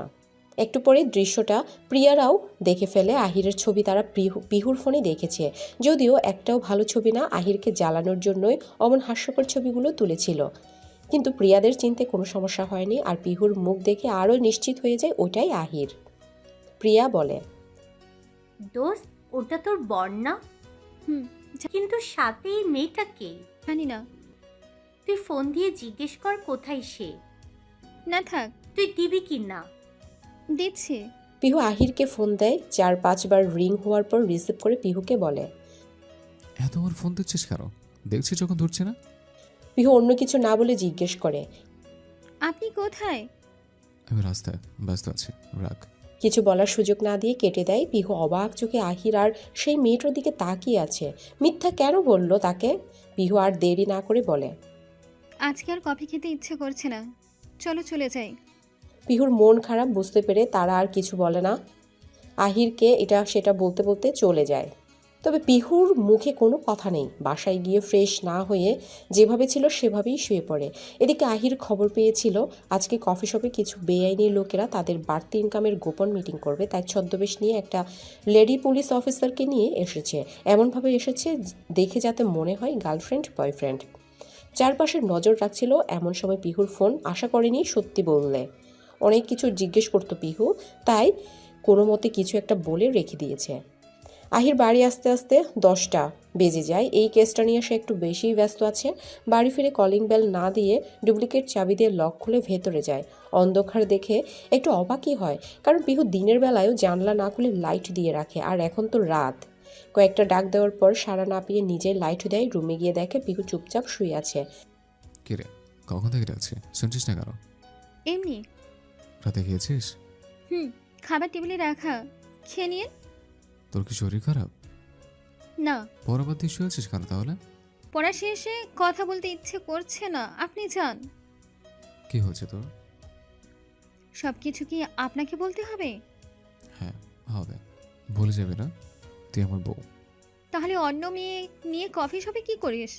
আহির এবার বুঝতে পারে পিহু কোনোভাবে তাদের বিকালে দেখে ফেলেছে, তাই পিহুকে আরেকটু রাগাতে বলে, তোরা তো জ্বলছে কেন রে পিহু?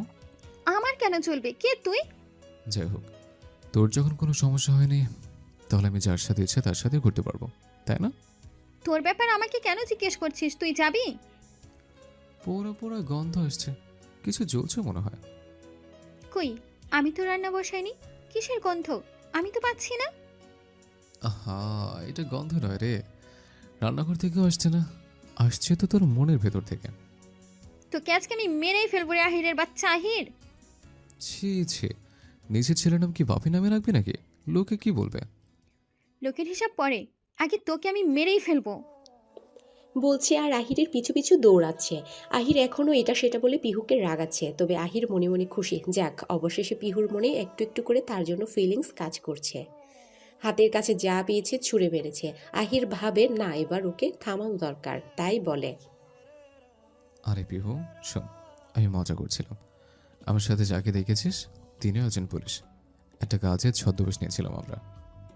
শর্টকাটে বিষয়টা বুঝিয়ে বলে পিহুকে। এখন কিছু খেতে দে, যদিও দৌড়ানে কি অর্ধেক পেট ভরে গেছে। পিহু কিছু না বলে চুপচাপ খাবার গরম করতে চলে যায়। খাবার গরম করতে করতে আহির ফ্রেশ হয়ে চলে আসে। কি রে, হলো? হয়ে গেছে। তুই গেছিস? তোকে ভাবতে হবে না, তুই নিজেরটা ভাব। পিহু, তুই কিন্তু রেসলিংয়ে নাম দিতে পারিস, তুই তো কুত্তার থেকেও ভালো দৌড়াতে পারিস। কি বললি? না কিছু না, রান্না ভালো হয়েছে। খাচ্ছিস তাই কিছু বললাম না, তবে রান্না ভালো হবে কি করে? আমি তো অনেক বেশি লবণ মিশিয়ে দিয়েছিলাম যাতে খেতে না পারিস। কেন মিশিয়েছিলে? খেতে না পারিস তার জন্য। তুই এইভাবে অত্যাচার করবি আমার উপর? রাগ হয়েছিল তাই। আচ্ছা বাদ দে, এখন ঝটপট কিছু বানিয়ে নিয়ে আসুন। এবার আর পিহু দ্বিমত পোষণ করলো না। আহিরের নিশ্চয়ই প্রচণ্ড ক্ষুধা লেগেছে, নইলে এতবার বলতো না। রাতের খাবার খেয়ে ঘুমাতে ওদের অনেক রাত হয়ে যায়। আহির সকালে আজকে আর পিহুকে ডাক দেয় না, রাতে অনেক পরে ঘুমিয়েছে দুজন। আহির বাইরে থেকে নাস্তা নিয়ে আসে, নিজের খাবার খেয়ে পিহুর জন্য ঢাকনা দিয়ে রেখে চলে যায়। তবে যাওয়ার আগে একটা ছোট্ট কাগজে লিখে দিয়ে যায়, আমি থানায় চলে যাচ্ছি, কাজ আছে, উঠে খেয়ে নিস। খাবার এনেছি, খাবার আনছি বাইরে থেকে, আবার ভাবিস না আমি বানিয়েছি। পিহু ঘুম থেকে উঠেই কাগজটা পায়, লেখাটা পড়ে বলে, এই লোকটা কোনোদিন ভালো হবে না। বলার কি আছে আমি বানাইনি? আমার বইয়ে গেছে ভাবতে। পিহু খেয়ে কোচিংয়ে চলে যায়। আহির থানায় কাজ করছিল, কিছু রিপোর্ট দেখছিল। এমন সময় আহান রহমানের ফোন আসে। আসসালামু আলাইকুম কাকাই, কেমন আছো? আলহামদুলিল্লাহ, তোরা কেমন আছিস? এই তো আলহামদুলিল্লাহ, ভালো। সবাই কেমন আছে? বাবা, তোরা কি আসতে পারবি? কেন কাকাই, কোনো সমস্যা? হ্যাঁ রে পিহুর মা, খুব কান্নাকাটি করছে, অসুস্থ হয়ে পড়েছে। মেয়েকে ছাড়া তো কোনোদিন এত দূরে থাকে নাই। অনেক দিনই তো প্রায় হয়ে গেল তোরা গেছিস। কান্নাকাটি করলে তো আর অসুস্থ হয়ে যাবে তো কাকিমণি। আমরা আজকে রাতেই ফিরবো, তুমি ভেবো না। আচ্ছা বাবা, সাবধানে আসিস। আহির বলে তো দিল যাবে, কিন্তু এখন কি তাকে ছুটি দিবে? টেনশনে পড়ে যায়। মেহের তখন পেছন থেকে বলে, তোমরা যেতে পারো দেবরজি, আমি সব সামলে নিব। আসলে ম্যাম, আমি সব শুনেছি, তোমরা যাও। বাঁচালেন ভাবি, অসংখ্য ধন্যবাদ। সাবধানে যেও। ঠিক আছে। আহির বাসের টিকিট কেটে নেয় ফোনে, তারপর বাকি কাজগুলো শেষ করে নেয়। পিহু তো কোচিংয়ে, ব্যাগ গুছিয়ে নিতে হবে, তাই আহির কাজ শেষ করে আগেই বাসায় চলে যায়। যা যা প্রয়োজনীয় মনে হয়েছে নিয়েছে। একটা আলমারি নিয়ে যে পিহুর সাথে তার কি ঝগড়াটা লাগে, তবে আহিরের ভালো লাগে পিহুকে রাগাতে।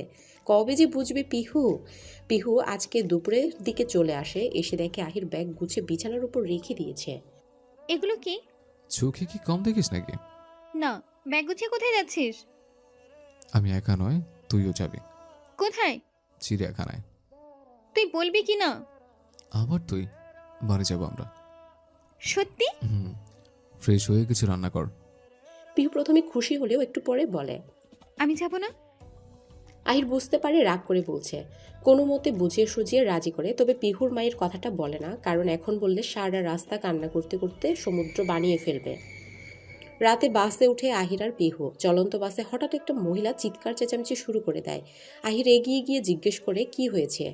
অনেকেই জিজ্ঞেস করেছে, কিন্তু মহিলাটা কিছু বলছে না। পিহুর একটু ভয় ভয় লাগছে, তাই আহিরকে ডাক দেয়। আহির গিয়ে নিজের জায়গায় বসে পড়ে। একটু পরে কিছু একটা মনে হতেই প্যান্টের পকেটে হাত দিয়ে দেখে মানিব্যাগ নাই। আহির বুঝতে পারে মহিলাটি চোর, কিন্তু তখন মহিলাটি বাস থামাতে বলে তার কাজ শেষ। কিন্তু আহির মহিলাটি নামার আগেই সামনে গিয়ে দাঁড়ায়, সবাইকে উদ্দেশ্য করে বলে, দেখুন তো আপনাদের মানিব্যাগ আছে কিনা। অনেকেই বলে নাই। আহির দুজন মহিলাকে এগিয়ে এসে মহিলাটির ব্যাগ দেখতে বলে। 5টা মানিব্যাগ পাওয়া যায়। মহিলাটি আবার কান্না শুরু করে দেয়। সাহেব মাফ কইরা দেন, আর জীবনে চুরি করুম না। চোরের তো এটা কমন ডায়লগ, কেমনে বিশ্বাস করব? সাহেব পেটের দায় চুরি করে খাই, ছোট ছোট বাচ্চা, আমরা বস্তিতে থাকি। কাপড় দেখা অনেকে পছন্দ করে না, কামেও লয় না। কি করুম সাহেব, আপনিই কন। অনেকেই পুলিশে ধরিয়ে দিতে বলে, কিন্তু আহির মানিব্যাগটি নিয়ে কিছু টাকা দিয়ে বলে, এখন থেকে কাজ করে খাবেন। তারপর বাস থেকে নামিয়ে দিতে বলে। আহির আবার নিজের জায়গায় গিয়ে বসে পড়ে। পিহু সহ অনেকে জিজ্ঞেস করে, ছেড়ে দিলেন কেন? মহিলাটিকে আমার অসহায় মনে হচ্ছে, তাই। আর কেউ কিছু বলার আগেই আহির নিজেদের পরিচয় দিয়ে দেয়। তাই আর কেউ কিছু বলে না। বাসায় ফিরতে ফিরতে অনেক ভোর হয়ে যায়। তবে আহির পিহুদের বাড়িতেই আগে যায়। পিহুর মা পিহুকে দেখেই অর্ধেক সুস্থ হয়ে যায়। সকালে ফুলমতি খবর পায় আহির এসেছে, কিন্তু এখনও তার কাছে না এসে পিহুদের বাড়িতে আছে শুনে রাগ করে। এদিকে আহির সারা রাত জার্নি করে এখনও ঘুমোচ্ছে। আহিরের মাও কিছুটা কষ্ট পায়। নিজের ছেলে কি তবে পর হয়ে যাচ্ছে? একটু বেলা করেই আহির ওদের বাড়ি যায়। গিয়ে দেখে সদর দরজা খোলা, কাউকে ডাক না দিয়ে ভিতরে চলে যায়। চেয়ারে ফুলমতিকে বসে থাকতে দেখে গিয়ে পেছন থেকে জড়িয়ে ধরে। কেমন আছো দিদুন? কে তোর দিদুন? আমি তোর কেউ না, ছাড় আমাকে। কেন, আমি আবার কি করলাম? কিছুই না, তোর শ্বশুর বাড়িতে যা, এখন তারাই তো তোর সব। কে বলছে তোমাকে? কার কোয়া লাগবে, আমি বুঝি। খালি ভুল বুঝো, বাকি সবাই কই? আহিরের গলা পেয়ে অর্পা আর মিসেস আরফান ছুটে আসে। অর্পা তো ভাইয়া বলে দিয়ে জড়িয়ে ধরে। ভাইয়া তুই কখন এসেছিস? ভোরের দিকে। কই, আমাকে তো কেউ বলেনি। পিও এসেছে? এসেছে। তুই কবে আসলি? কাল বিকালে। আর কিছু না বলে অর্পা দৌড়ে চলে যায় পিহুর সাথে দেখা করতে। আহির তার মায়ের দিকে তাকাতেই মিসেস আরফান রান্নাঘরে চলে যায়। আহিরও পিছনে পিছন যায়। মা, তুমি বলছো না কেন আমি এসেছি? তুমি খুশি হও না? আমি খুশি হওয়ার কে? যার বাড়িতে এসেছিস তাকে গিয়ে বল। মা, তুমি এমন করছো? কেউ জানতো না আমরা আসবো। কাকিমনি অসুস্থ হয়ে পড়েছিল পিওর জন্য, তাই এসেছে। আর সেখানে প্রথম গিয়েছে। মিসেস আরফান বিষয়টা বুঝতে পারে, তাই আহিরকে বলে, আচ্ছা তুই খেয়েছিস? না, তোমার সাথে দেখা না করে কেমনে খাই? আহিরের মায়ের সব রাগ শেষ। আহিরকে বলে, পিহুর মা অসুস্থ, এই অবস্থাতে নিশ্চয়ই রান্না করেছে। হ্যাঁ। তাহলে এখন পিহুদের বাড়িতে খেয়ে নে, আর দুপুরে আমি রান্না করব তোদের জন্য। আচ্ছা মা। 3-4 দিন ভালোই কাটে বাড়িতে, কিন্তু আহিরের এবার যেতে হবে। মেহের ফোন দিয়েছিল। পিহুর অনেক মন খারাপ হয়ে যায়। এখন আর যেতে ইচ্ছে করছে না পিহুর, কিন্তু সামনে অ্যাডমিশন, নইলে আরও কয়েকটা দিন পিহুকে থাকতে দিত। পিহুও বাধ্য হয়ে ঢাকা চলে আসে। আবার যার যার মতো ব্যস্ত জীবন কাটাতে থাকে। 2 সপ্তাহ পর পিহু কিছুদিন ধরে দেখছে আহির আর তাকে জ্বালাচ্ছে না। পিহু কিছু বললেও হাসি মুখে মেনে নিচ্ছে, কিচ্ছু বলছে না। এমনটা পিহুর একদমই ভালো লাগছে না, তাই আহিরকে গিয়ে সিরিয়াসভাবে বলে, তোর কি না মানে আপনার কি কিছু হয়েছে? আহির কয়েকদিন ধরেই পিহুকে কিছু বলার চেষ্টা করছিল, কিন্তু সাহস করে বলতে পারছে না। কি হলো, কিছু বলুন। পিহু, আমি তোকে কিছু বলতে চাই। কি? তুই ভুল বুঝবি না, বল। ভুল কেন বুঝবো? আর কি এমন কথা? আসলে পিহু এবার চিন্তায় পড়ে যায়। কি এমন কথা তাকে এত ভাবতে হচ্ছে? আসলে কি? আমাকে একটা কাছে যেতে হবে। তো জান, এখানে ভুল বোঝার কি আছে? তুই বুঝতে পারছিস না, একদিনের কাজ না। তাহলে কতদিনের? কয়েক সপ্তাহ, কয়েক মাস, আমার নাও ফিরতে পারি। মানে কি বলছিস? পিহু, তোকে এখন থেকে মেসে থাকতে হবে।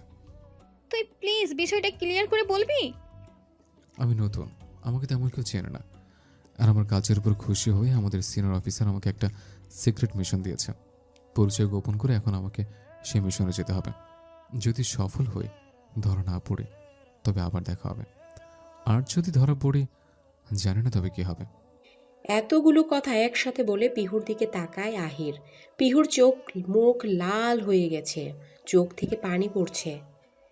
আরে পাগলি, কান্না করছিস কেন? তুই কি মজা করছিস? না রে, সত্যি বলছি। আয়ের ভাই, তুই প্লিজ যাস না। তুই আমাকে ভাই বললে আমি এমনিতেই অর্ধেক মরে যাই। পিহু এবার আরও জোরে জোরে কান্না করতে শুরু করে। আহির কিছুটা এগিয়ে আসলে পিহু আহিরকে জড়িয়ে ধরে কান্না করতে করতে বলে, তুই প্লিজ যাস না, তোকে আর আমি একটুও চালাবো না, সব কথাই শুনবো। পিহুর চোখে আহিরকে হারানোর ভয়। অন্য সময় হলে আহির হয়তো খুশি হতো, কিন্তু এখন তার নিজেরই ভয় হচ্ছে। তবে সাহস হারালে চলবে না, জিতে ফিরতে হবে। তা হয় না রে পিহু, অনেকগুলো মানুষের জীবন জড়িয়ে আছে এখানে, আমাকে যেতেই হবে। অন্য কেউ নেই? আছে, তবে সবাইকে বিশ্বাস করতে পারছে না। কেন? কিছু পুলিশে জড়িত আছে তাদের সাথে। আমি একা থাকবো কেমনে? এটা কাজ করতে পারিস। কি কাজ? তোকে আমি মেহের ম্যামের কাছে রেখে যেতে পারি। ম্যাম একাই থাকে এখানে, কথা বলে দেখছে। কিন্তু আমি তো তোর সাথে থাকতে চাই। তুই আমাকে ভালোবাসিস পিহু? জানি না। কালকে সকালেও রেডি থাকিস, তবে মনে রাখিস এই কথা তুই কাউকে বলবি না। আমি যে তোর কেউ হই তাও বলবি না। সবাই জিজ্ঞেস করলে কি বলবো? বলবি কাজে আছে। তুই আমাকে ফোন দিবি? সুযোগ পেলে, তবে দিতে পারবো কিনা জানি না। কিন্তু তুই যাবি কি করে? তুই আবার তুই করছিস? হুম। আচ্ছা বাদ দে। না বলুন। তুই রাগ করবি না, বল। না। মাঝখানে আগে আমি কয়েকটা ছিনতাইকারীদের হাত থেকে একটা মেয়ে বাঁচিয়েছিলাম, তবে হাতের ছুরি ডাকাতে লাগায় হাসপাতালে নিয়ে যেতে হয়েছিল। এটাকে হাসপাতালে রেখে আমি চলে যাই। তারপর আবার একদিন দেখা হয়। সেদিন আমি একটা কাজে গাড়িতে না উঠে হেঁটে যাচ্ছিলাম। হঠাৎ দেখি সে মেয়েটা যাচ্ছে, পেছন থেকে খুব জোরে একটা গাড়ি ধীরে আসছিল। কোনো মতে আমি সরিয়ে নিয়েছিলাম। আপনি কি অন্ধ নাকি? না, আসলে ফোনে কথা বলছিলাম তো দেখতে পাইনি। আপনার নাম? মায়েশা। ও, রাস্তা দিয়ে ঠিকমতো চলাচল করতে শিখুন। সবসময় আমি থাকবো না আপনাকে বাঁচাতে। কেন থাকবেন না? মানে? কিছু না। আর কিছু না বলে আমি সেখান থেকে চলে আসি।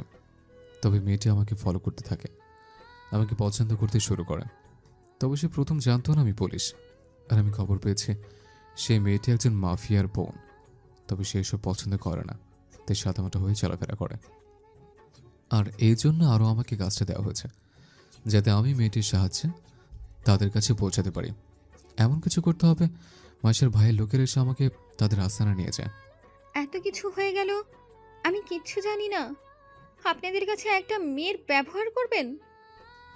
আর কিছু করার নেই রে, আমি এখনই সব বলতে পারছি না। আপনি তার কাছে গিয়ে আমাকে ভুলে যাবেন না তো? ভুলে যাওয়ার জন্য তো বিয়ে করিনি। খেয়ে ঘুমিয়ে পড়, সকাল সকাল বের হতে হবে। ভালো করে পড়াশোনা করবি, নিজের খেয়াল রাখবি। হুম। কি হলো আবার? একটা কথা বলি, কিছু না। আমি যদি আর না ফিরে আসি তুই কি করবি? ফিরবি না কেন তুই? পিহুর হঠাৎ খুব রাগ হয়ে যায়, আহিরকে উদ্দেশ্য করে বলে, তুই কি আরেক বিয়ে করে সংসার করার জন্য যাচ্ছিস যে আর ফিরবি না বলছিস? পিহুকে রাগতে দেখে আহির আরেকটু জ্বালানোর জন্য বলে, কি জানি, বলাতে চায় না, করতেও পারি। মজা করে কথাটা বললেও পিহুর খারাপ লাগতে শুরু করে। আসলে একটা মানুষ অন্য একটি মানুষের সাথে থাকতে থাকতে মায়ায় জড়িয়ে পড়ে। আর পৃথিবীর সব থেকে পবিত্র সম্পর্ক হচ্ছে স্বামী স্ত্রীর সম্পর্ক। পিহু আর কিছু না বলে চুপচাপ রুম থেকে বের হয়ে যায়। আহিরও তাতে বাধা দেয় না, কারণ পিহুর কিছুটা সময় একা থাকা দরকার। আহির চায় যাওয়ার আগে পিহু নিজের মনের কথাগুলো যেন বুঝতে পারে। সারা রাত পিহু এপাশ ওপাশ করেছে, রাতে তার চোখে ঘুম আসেনি। ঘুম কাতুরে মানুষের চোখে ঘুম আসছে না, এটা কি বিশ্বাসযোগ্য? না হলেও এটাই হয়েছে পিহুর সাথে। তার মন কিছুতেই আহিরকে যেতে সায় দিচ্ছে না। সামনে ভর্তি পরীক্ষা, এই সময়ে আহির কি করে পারছে এত বড় শহরে একা ফেলে যেতে তাকে? এর উত্তর পিহুর জানা নেই। পিহুর চেয়ে আহিরের কাছে তার কাজই এখন বড়। চোখের দুপাশ থেকে জল গড়িয়ে শুকিয়ে গেছে।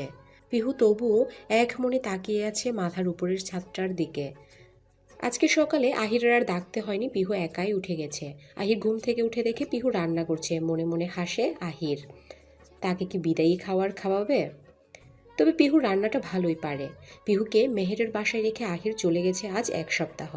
এই 1 সপ্তাহে আহির একবারও ফোন করেনি। পিহু নিজেই নিজের মনকে বোঝায় হয়তো ফোন করার সুযোগ পায়নি, কিন্তু মন কি তা বোঝে? মানুষ সব কিছুর সাথে লড়াই করতে পারলেও নিজের মনের কাছে সবাই পরাজিত সৈনিক। বাড়ি থেকে ফোন আসলেও পিহু এটা ওটা বলে কেটে দেয়। তবে এর মধ্যে একবার আবির এসেছিল, সে সবটাই জানে। মেহের তাকে আগেই বলেছে। পিহুকে সান্ত্বনা দিয়ে চলে গেছে। আর কয়েকটা দিন বাকি পরীক্ষার, কিন্তু পিহু তার তো পড়ার কোনো খবরই নেই। তবে মেহেরের সাথে তার ভালো একটা সম্পর্ক হয়ে গেছে। রাতে পিহু একা এক রুমে শুয়ে আছে। হঠাৎ ছোটবেলার কিছু কথা মনে পড়ে যায়। একদিন আম বাগানে খেলতে গিয়ে পিহু আহিরকে বলে, আহির ভাই থামো, একটু গাছে উঠে পেরেতে না। পাগল নাকি পিহু তুই? বাগানের মালিক দেখলে পিটাবে আমাকে। কেউ নেই তো এখন উঠ না। পিহু আর অর্পা নিচে দাঁড়িয়েছিল। আহির গাছে উঠতেই পিহু গিয়ে গাছের মালিককে ডেকে আনে। আহির ভাবতেও পারেনি পিহু এমন করবে।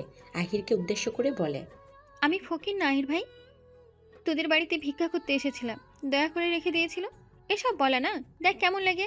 টাটা, বাই বাই বলে চলে যায়। নিচে গাছের মালিক আহিরকে নেমে আসতে বলেছে, কিন্তু নামলেই তো মার খাবে, তাই চুপচাপ গাছের ডালে বসে আছে। লোকটির বয়সটা একটু বেশি, গাছে উঠতে পারবে না। আর কাউকে ডাকতে গেলেই আহির নেমে পালাবে। সকালবেলা আরফান রহমান আহিরের হাতে টাকা দিয়ে বলেছিল, আমার 2 মেয়েকে আইসক্রিম কিনে দে তো গিয়ে। আহির দুজনকে নিয়ে দোকানে যায়। একজন লোক তখন আহিরকে জিজ্ঞেস করে, বাবা এই মেয়ে দুটো তোমার কে হয়? আহির হাসি মুখে বলে, এটা অর্পা, আমার বোন, আর এটা পিহু, কিন্তু ওর পরিচয় বলা যাবে না। কেন বাবা? এত করে যখন বলছেন তখন বলছে। একদিন সন্ধ্যার সময় একটা বাচ্চা মেয়ে আমার কাকের বাড়িতে যায়, গিয়ে বলে আমি কিছু খেতে দেবেন? কাকে আর কাকিমণি বলে, তুমি কে, কোথা থেকে এসেছো? আমি ভিক্ষা করে খাই, আমার কেউ নেই। আমার কাকিমণির তো দর শরীর, এটাকে রেখে দেয় মেয়ে বানিয়ে, তখন থেকে আমাদের বাড়িতেই থাকে। আহির কথা শুনে লোকটি শব্দ করে হাসে। অন্যদিকে পিহু রেগে আগুন, মনে মনে প্রতিশোধ নেওয়ার অপেক্ষাতেই ছিল। আর শেষমেশ আহিরকে এইভাবে ফাঁসিয়ে দিল। লোকটি 2 ঘন্টা গাছের নিচে বসেছিল। একসময় বসে থাকতে থাকতে ঘুমিয়ে পড়ে। সেই সুযোগে আহির নেমে পালিয়ে চলে যায়। আহির যখন 10ম শ্রেণীতে পড়তো তখন থেকেই অনেক প্রেমের প্রপোজাল আসতো, তবে সে সেদিকে পাত্তা দিত না। কিন্তু পিহু আর অর্পা সেই সব মেয়েদের থেকে আইসক্রিম চকলেট নিয়ে খেত। তার বিনিময়ে তাদের চিঠি নিয়ে এসে আহিরের রুমে রেখে যেত, আর লুকিয়ে আহিরের নাম্বার নিয়ে সেই মেয়েদের দিত।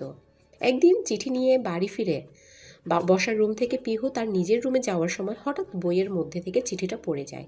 সেদিন স্কুল ব্যাগ না নেওয়ায় বইয়ের ভাঁজে রেখেছিল চিঠিটা। একটু পরেই আহিরের রুমে রেখে দিয়ে যেত পিহু আর অর্পা, কিন্তু তার আগেই ফুলমতির হাতে পড়ে যায়। কি যে হইচই শুরু হয়েছিল বাড়িতে। চিঠিতে কারো নাম না থাকাতে সবাই ভেবেছিল পিহুকেই কেউ দিয়েছে। ফুলমতি তো বলেই দিয়েছিল এই মেয়ের পড়া বন্ধ। কিন্তু তখন আহির এসে বাঁচিয়ে নিয়েছিল, সবাইকে বলেছিল চিঠিটা তার। এইটুকু বলতেই আরফান রহমানের হাতে মার খেতে হয়েছিল তাকে।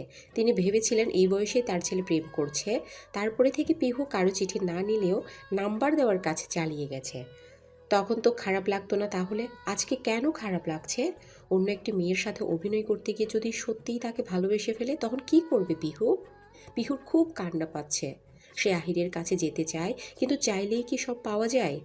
অন্যদিকে আহিরের প্ল্যান মতোই মাইসার ভাই তাকে তুলে নিয়ে আসে। তবে মাইসা বাদে আর কেউ এখনও জানে না আহির পুলিশ। এখানে এসে জানতে পারে মাইসার মা মারা যাওয়ার পরে মাইসা আর তার ভাইয়ের সাথে কথা বলেনি, কিন্তু এই প্রথম নিজের মুখে আহিরকে এনে দিতে বলেছিল। শহর থেকে অনেকটা দূরে নির্জন একটা জায়গায় থাকে তারা। তবে আহিরকে আনার সময় চোখ বেঁধে নিয়ে এসেছিল। রাস্তাঘাট আহিরের অচেনা। মায়ান চৌধুরীর একমাত্র বোন মাইশা চৌধুরী। আহির এখানে আসার পর থেকেই রান্নাবান্না থেকে শুরু করে তার যাবতীয় কাজ মাইসা নিজেই করে। অনেকভাবে নিজের মনের কথা আহিরকে বোঝাতে থাকে, কিন্তু আহির সে তো একজনে আসক্ত। তার দুষ্টু মিষ্টি পিহুটাকে যে অনেক ভালোবাসে। হাজারো মানুষের ভিড়ে সে শুধু পিহুকেই খুঁজে। আহির নিজের কাজে লেগে পড়েছে, কিন্তু অনেক সিকিউরিটি থাকার কারণে এখনো পর্যন্ত কিছুই করতে পারেনি। তবে পুরো বাড়িটা খুব ভালো করে দেখে নিয়েছে। জানালার পাশে বসেছিল, হঠাৎ দোলনা দেখতে পায়। আহিরের ছোটবেলার পিহুকে মনে পড়ে যায়। আহির ভাই আমাকে দোলনা কিনে দিবি? তোকে আমি কেন কিনে দেব? কাকাই কি বলছে? বাবা বলেছে দোলনা কিনে দিলে আমি নাকি আর পড়বো না, সব সময় খেলবো। তাই দিবি না? তুই কিনে দে না। দিতে পারি, একটা শর্ত আছে। কি? তুই এখন থেকে আমার সব কথা শুনে চলবে। যা করতে বলবো তাই করতে হবে। বল রাজি? সুযোগের সদ্ব্যবহার করছিস তো? আমারও মনে থাকবে। তোর দোলনা কেনা লাগবে না, তুই যা, মনে রাখ। না না, আমি রাজি আহির ভাই। এই তো এসছিস, যা। আমার খুব গরম লাগছে, একটু শরবত নিয়ে আন। কিসের শরবত? যেটা পারিস বানিয়ে আন, যা। আমি এখানে বসে আছি।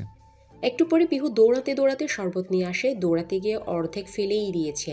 আহিরের হাতে শরবতের গ্লাস দিয়ে বলে, এনেছি, এখন দোলার ব্যবস্থা করে দে। ধৈর্য ধর, আগে খেতে দে। এই বলে এক চুমুক দিতেই ফেলে দেয়। পিহুর দিকে তাকিয়ে বলে, এটা কি বানিয়েছিস? কেন, ভালো হয়নি? বাসায় যা ছিল তাই বানিয়েছি। তুই একটু খেয়ে দেখ। না না, আমি অন্যের জন্য বানানো জিনিস খাই না। ভালো কথা, চিনির বদলে লবণ কেন দিয়েছিস? বাসায় চিনি শেষ, আর বিকল্প নেই, তাই লবণ দিয়ে কাজ চালিয়েছি। খুব ভালো কাজ করেছিস। কেন, খুব খারাপ লাগার তো কথা না। আমি লেবুও দিয়েছি। দিয়েছিস, তবে লবণ খুবই কম হয়ে গেছে। ও আচ্ছা, এই ব্যাপার। এখনই আনছি। থাক ভাই, তোর শরবত আমার লাগবে না। তুই ফেল দোলনা পাবি, যা ভাগ। আমি কিন্তু বড় আব্বুকে গিয়ে বলবো তুই আমাকে মেরেছিস। বল গিয়ে যা, আমি কাউকে ভয় করি নাকি? তাই না? এক্ষুনি বলছি। পিহু কিছুটা দূরে গিয়ে আবার ঘুরে আসে আর আহিরকে উদ্দেশ্য করে বলে, তুই না আমার ভালো ভাই, দে না। আমি আর দুষ্টুমি করব না, ভালো হয়ে যাব সত্যি। তুই আর ভালো, যাই হোক। আচ্ছা তুই যা, আমি দেখছি। কিন্তু দোলনা রাখবি কই? কাকাই তো নিতে দেবে না তোদের বাড়িতে। অল্প রুমের সাথে বারান্দা, সেখানে দিলেই হবে, আমরা দুজন খেলবো। আচ্ছা। আহিরের কাছে এত টাকা নেই যে পিহুকে এখন দোলনা কিনে দিবে, তাই কি করবে ভাবতে থাকে। হঠাৎ মাথায় একটা বুদ্ধি চলে আসে। আহির নিজেকে বাহবা দিতে দিতে ফুলমতির কাছে যায়। ফুলমতি কখনো আহিরের ইচ্ছা অপূর্ণ রাখেনি, বড় নাতি বলে কথা। ফুলমতির ঘরে গিয়ে তার কোলে মাথা দিয়ে শুয়ে পড়ে। কিরে দাদু ভাই, কি হয়েছে তোর? এভাবে কিছু না কইয়া শুইয়া পড়লি যে? দিদুন, আমার মন খারাপ। কেন রে, কি হয়েছে? তোর বাপে কিছু কইছে? না না, তা না। তই না কইলে বুঝবো কেমনে? দিদুন, আমার একটা দোলনা খুব পছন্দ হয়েছে। তুই আবার দোলনা পছন্দ করিস কবে থেকে? সে অনেক আগে থেকে, কিন্তু আমার কাছে তো এত টাকা নাই দোলনা কেনার। তোর টাকার কথা ভাবন লাগবো না, আমি আসি না। তুমি কিনে দিবে সত্যি? হ। ফুলমতি আগের যুগের মানুষ, তাই আহির যতই তাকে শুদ্ধ ভাষা শেখানোর চেষ্টা করুক না কেন এখনও সব কথা বলতে পারে না। তবে যেটুকু পারে যথেষ্ট। ফুলমতিকে ছেলেরা যা টাকা দেয় হাত খরচের জন্য তা দিয়ে আহিরকে দোলনা কিনে দেয়। ফুলমতির সব কিছুই ছেলেরা দেয়, তারপরও হাত খরচের টাকা নিতে না চাইলেও জোর করে দেয়। সেগুলো ফুলমতি গুছিয়ে রাখে। আহির দোলনাটা এমন জায়গায় লাগিয়ে দেয় যাতে পিহু আর অর্পা যখন ইচ্ছে তখন খেলতে পারে। পিহু তো মহা খুশি, এত খুশি হয়েছিল যে প্রায় 1 সপ্তাহ আহিরকে জ্বালায়নি। কিন্তু আহির, সে তো কিছুতেই শান্তি পাচ্ছিল না। পিহু তাকে বিরক্ত না করলে এখন যেন তার আর ভালোই লাগে না। আহির এটা ওটা বলে পিহুকে আবার রাগাতে থাকে। পিহু প্রথম কয়েকদিন কিছু না বললেও পরে আবার তার ফর্মে ফিরে আসে। বর্তমান কত না সুন্দর ছিল দিনগুলো। পিহু এখন কি করছে? সেও কি আমাকে আমার মতো করে মিস করে, নাকি আমাকে ছাড়াই সে ভালো আছে? দুটো মানুষের একই কষ্ট, একই ভাবনা। দূরত্ব যেন তাদের জীবনে অন্ধকার হয়ে এসেছে। একজন আরেকজনকে দেখার জন্য ছটফট করছে। কে জানে এই দূরত্ব কবে শেষ হবে, কবে দেখা মিলবে তাদের। সকালে ঘুম থেকে উঠে পড়তে বসে পিহু। কালকে তার ভর্তি পরীক্ষা। দেখতে দেখতে কয়েকটা সময় পার হয়ে গেছে, তবে পড়ার প্রতি যে সে এখন আর আগের মতো মনোযোগী নয়। পড়তে বসেও আহিরের কথা ভাবে। বাড়ির লোকদের আর কতদিন মিথ্যা বলবে? আহিরের কথা জিজ্ঞেস করলেই কাজে আছে বলে কথা ঘুরিয়ে ফেলে। আহিরের মা তো এবার বলেই দিয়েছে। কি এত ব্যস্ত থাকে? মাকে একবারও ফোনও করতে পারে না। আমি কয়েকদিন পরেই ঢাকায় আসছি। পিহু কোনো মতে কথা বলে ফোন রেখে দেয়। মেহের সকালে নাস্তা রেডি করে পিহুকে ডাকতে আসে। এখন তাদের অনেক মিল হয়ে গেছে। আগের মতো ইতস্তত বোধ এখন আর হয় না পিহুর। এসেই পিহুকে উদ্দেশ্য করে বলে, ওগো আমার দেবরের পাগলি বউ, চলো নাস্তা করতে হবে। মন খারাপ থাকলেও পিহু হালকা হাসে। এভাবেই দিন কাটছে পিহুর। আহির কিছু তথ্য প্রমাণ জোগাড় করতে পেরেছে। সেগুলো খুব সাবধানে তার নিজের কাছে লুকিয়ে রেখেছে। তার কাছে একটা ফোন আছে, তবে সেই ফোন থেকে এখনো কাউকে ফোন করেনি। বিশেষ প্রয়োজনে রেখে দিয়েছে। কিন্তু যেগুলো পেয়েছে তা খুব তাড়াতাড়ি সরিয়ে ফেলতে হবে। কিন্তু সে এখান থেকে বের হবে কি করে? হঠাৎ দরজায় কেউ নক করায় দরজা খুলে দেয় আহির। বাহিরে মায়েশা দাঁড়িয়ে আছে। আহির তাকে দেখে জিজ্ঞেস করে, কিছু বলবেন? ভাই আপনাকে ডাকছে। কেন? জানি না। আচ্ছা, আসছে। একটা কথা বলবো? জি বলুন। আপনাকে তো তুলে আনা হয়েছে, কিন্তু আপনি এমনভাবে থাকেন, মনে তো হয় নিজের ইচ্ছেতেই এসেছেন। ঝামেলা করলেই তো আপনার ভাই আমাকে যেতে দিবে না, তাই আমার তো কিছু করার নেই। আপনাকে আমি সত্যি অনেক ভালোবাসি। আমি যে অন্য কাউকে ভালোবাসি? জানেন, ছোটবেলা থেকে আমি যাকে বেশি ভালোবেসেছি তাকেই হারিয়েছি, কিন্তু আপনাকে আমি হারাতে চাই না। আমি সব জানি আপনি এখানে কেন এসেছেন, তবুও কাউকে কিচ্ছু বলিনি। এটা জানতে পারলে ভাইয়া আপনাকে মেরে ফেলবে।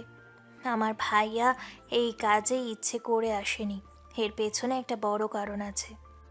কি কারণ? এখন এসব বলার সময় নয়, রাতে ছাদে আসবেন, সব বলবো। এখন চলুন। বসার রুমে মায়ান চৌধুরী বসে রয়েছে। তার চারপাশে অনেক গার্ড রয়েছে দাঁড়িয়ে। আহির আর মাইশা গিয়ে সামনে দাঁড়ায়। খবরের কাগজ পড়তে পড়তেই তাদের বসতে বলে মায়ান।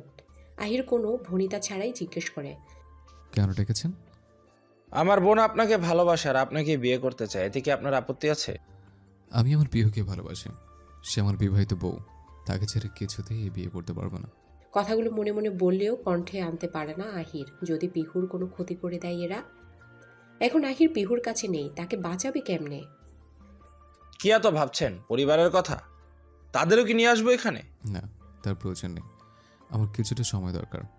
কিন্তু কথার মধ্যেই মাইশা মায়ানকে থামিয়ে বলে, উনি সময় নেই, আমার কোনো সমস্যা নেই। মায়ান বলে, ঠিক আছে, বোন যা বলবে তাই। বোন তুই একটু ভেতরে যা তো। মাইশা প্রথমে যেতে না চাইলেও শেষমেশ যেতে চায়। মায়ান আহিরকে উদ্দেশ্য করে বলে, পৃথিবীতে আপন বলতে আমার শুধু বোন আছে, সে ছাড়া আমার আর কেউ নেই। কিন্তু সে আমাকে আমার কাজের জন্য ঘৃণা করে। সে আমার কাছে থাকে না, শহরে থাকে, সেখানে থেকে পড়াশোনা করে। আমার কাছে খুব কমই আসে, আমার পরিচয়ও সে কাউকে দেয় না। এতে আমার কষ্ট নেই। আমার বোন ভালো থাকলেই আমি হ্যাপি। তার জন্য আমি সব কিছু করতে পারি। আমার এত ক্ষমতা আর আমি এটা জানতে পারবো না যে আপনি পুলিশ? এতেও আমার কোনো সমস্যা নেই। আমি আপনার পরিবারের কোনো ক্ষতি করব না, তবে দেখবেন আমার বোন যেন কষ্ট না পায়। তাহলে কিন্তু আমি আপনাকে ছাড়বো না। মানুষ কিন্তু জন্মগতভাবে খারাপ হয় না, পরিস্থিতি তাকে খারাপ বানায়। যাই হোক, আপনি এখন আসতে পারেন। আহির রুমে এসে বসে ভাবতে থাকে। এই দুই ভাই বোন অতীতটা কি? তবে এটা জানতে তার অপেক্ষা করতে হবে রাত পর্যন্ত। আহির এতটুকু বুঝে গেছে মায়েশা তাকে মিথ্যা বলবে না, তার থেকেই সবকিছু বের করতে হবে। কোনো খবর না দিয়ে ঢাকায় চলে আসে আহির আর পিহুর বাবা মা, সাথে দিহান আর বিহানও এসেছে। কিন্তু আহির আর পিহু যেখানে থাকতো সেই বাসা তো এখন ফাঁকা, কেউ নেই। বাড়ি দারোয়ানের কাছে জিজ্ঞেস করলে বলে, আহির স্যাররা তো অনেক দিন ধরে এখানে থাকে না। সবাই মিলে আহির আর পিহুকে সারপ্রাইজ দিতে গিয়ে নিজেরাই সারপ্রাইজড হয়ে গেছে। আরফান আর কিছু না ভেবে পিহুকে ফোন করে বলে, তোরা এখন কোথায়? কেন বড় আব্বু? যেটা বলছি তার উত্তর দাও। আমরা সবাই এসেছি, তোমরা বাসা চেঞ্জ করেছো, একবারও তো বলনি। আসলে বড় আব্বু, পিহুর ভর্তি পরীক্ষা তেমন ভালো হয়নি, আহির থাকলে হয়তো ভালো হতো, এসবই বসে ভাবছিল। বড় আব্বুর ফোন পেয়ে সালাম দিয়ে কিছু জিজ্ঞেস করার আগেই এই প্রশ্নের সম্মুখীন হয়। কথা শেষ হওয়ার আগেই আরফান রহমান আবার ঠিকানা জিজ্ঞেস করে। বাধ্য হয়ে পিহু ঠিকানা বলে দেয়। এখন তো আর কিচ্ছু করার নেই। মেহের এখনো থানায় যায়নি, তবে যাওয়ার জন্যই তৈরি হচ্ছিল। পিহু এসে মেহেরকে বিষয়টা জানালে মেহের আবিরকে ফোন করে এখানে আসতে বলে দেয়। কলিং বেল বাজতেই পিহু গিয়ে দরজা খুলে দেয়। মাকে দেখে দৌড়ে গিয়ে শক্ত করে জড়িয়ে ধরে। পিহুর মা সহ সবাই পিহুর দিকে তাকিয়ে চমকে ওঠে। চোখের নিচে কালি পড়ে গেছে, অনেকটা শুকিয়ে গেছে, মুখে কোনো হাসি নেই। মুখোমুখি বসে আছে সবাই। আবির ঢাকাতেই থাকে, তাই তারও আসতে বেশি সময় লাগেনি। যেহেতু পিহুর আর তার বিয়ের বিষয়টা নিয়ে তার মা এখনো রেগে আছে, তাই তাদের সম্পর্কের কথা আরও কিছুদিন পরে জানাতে চেয়েছিল, কিন্তু সবার কাছে মেহেরের পরিচয় দিতে গিয়ে সত্যি বলতে হয়েছে। তবে এতে সবাই বেশ খুশি হয়েছে। কিন্তু আহির, তার কথা জিজ্ঞেস করতেই পিহু, মেহের, আবির তিনজনই চুপ করে যায়। কি বলবে এখন তারা? আহিরের মা আবার জিজ্ঞেস করে, কিরে বলছিস না কেন? আহির কোথায়? আসলে বড় মামি, আহির একটা কাজে গেছে। সে তো বুঝতেই পারছি বাসায় নেই, তা তিনি কখন আসবে শুনি? আজকে ওর খবর আছে। মাস পেরিয়ে গেল, মাকে একটা ফোন করে না, এতটাই ব্যস্ত। সে বলতেই কান্না করে দেয়। কিছুটা এগিয়ে গিয়ে বলে, বড় আব্বু তুমি কান্না করো না। আচ্ছা করব না। এখন বলতো আহির আসবে কখন? রাতে নাকি? না। তাহলে কি বিকেলেই চলে আসবে? আবির আর পিহু একজন আরেকজনের দিকে অসহায় দৃষ্টিতে তাকায়। কি বলবে এখন তারা? আবির পিহুকে চোখ দিয়ে ইশারা করে চুপ থাকতে বলে। আরফান রহমানের কাছে গিয়ে পাশে বসে বলে, বড় মামু, আমি সবাইকে কিছু বলতে চাই। শোনার জন্যই তো বসে আছি, বলো। আহির একবেলার কাজে যায়নি, অনেকগুলো দিনের জন্য গেছে। মানে? মেহের এগিয়ে এসে বলে, আমি বলছি। সব কথা খুলে বলতেই আহিরের মা কান্নায় ভেঙে পড়ে। কান্না করতে করতেই পিহুর দিকে এগিয়ে গিয়ে দুই কাঁধে হাত রেখে বলে, আমার ছেলেটাকে তুই আটকাতে পারলি না? যদি আর ফিরে না আসে, আমি আমার ছেলেকে কোথায় খুঁজবো বল?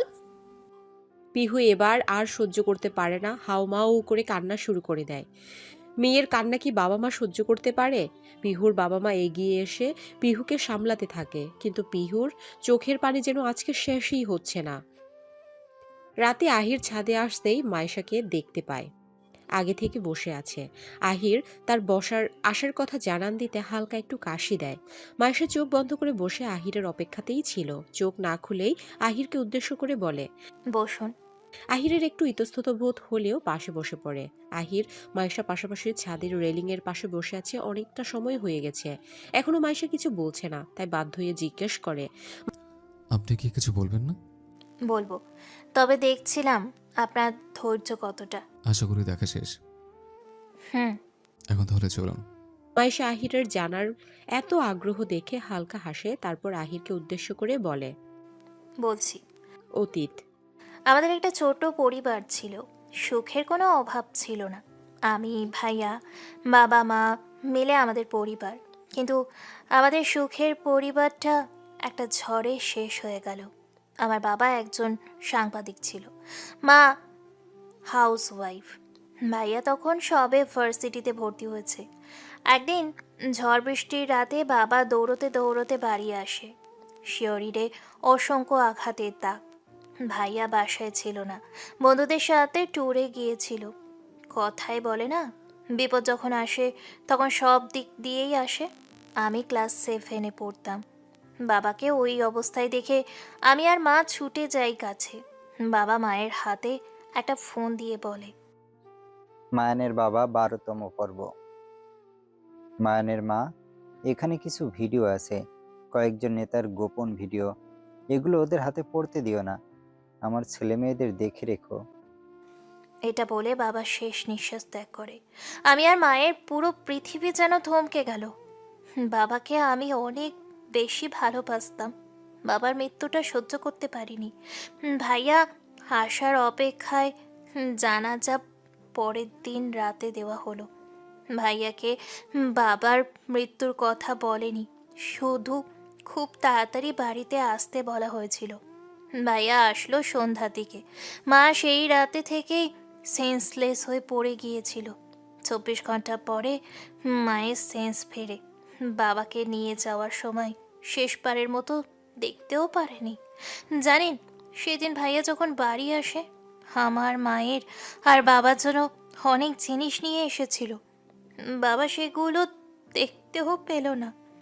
আমি টিফিনের টাকা গুছিয়ে একটা ঘড়ি কিনেছিলাম বাবার জন্য।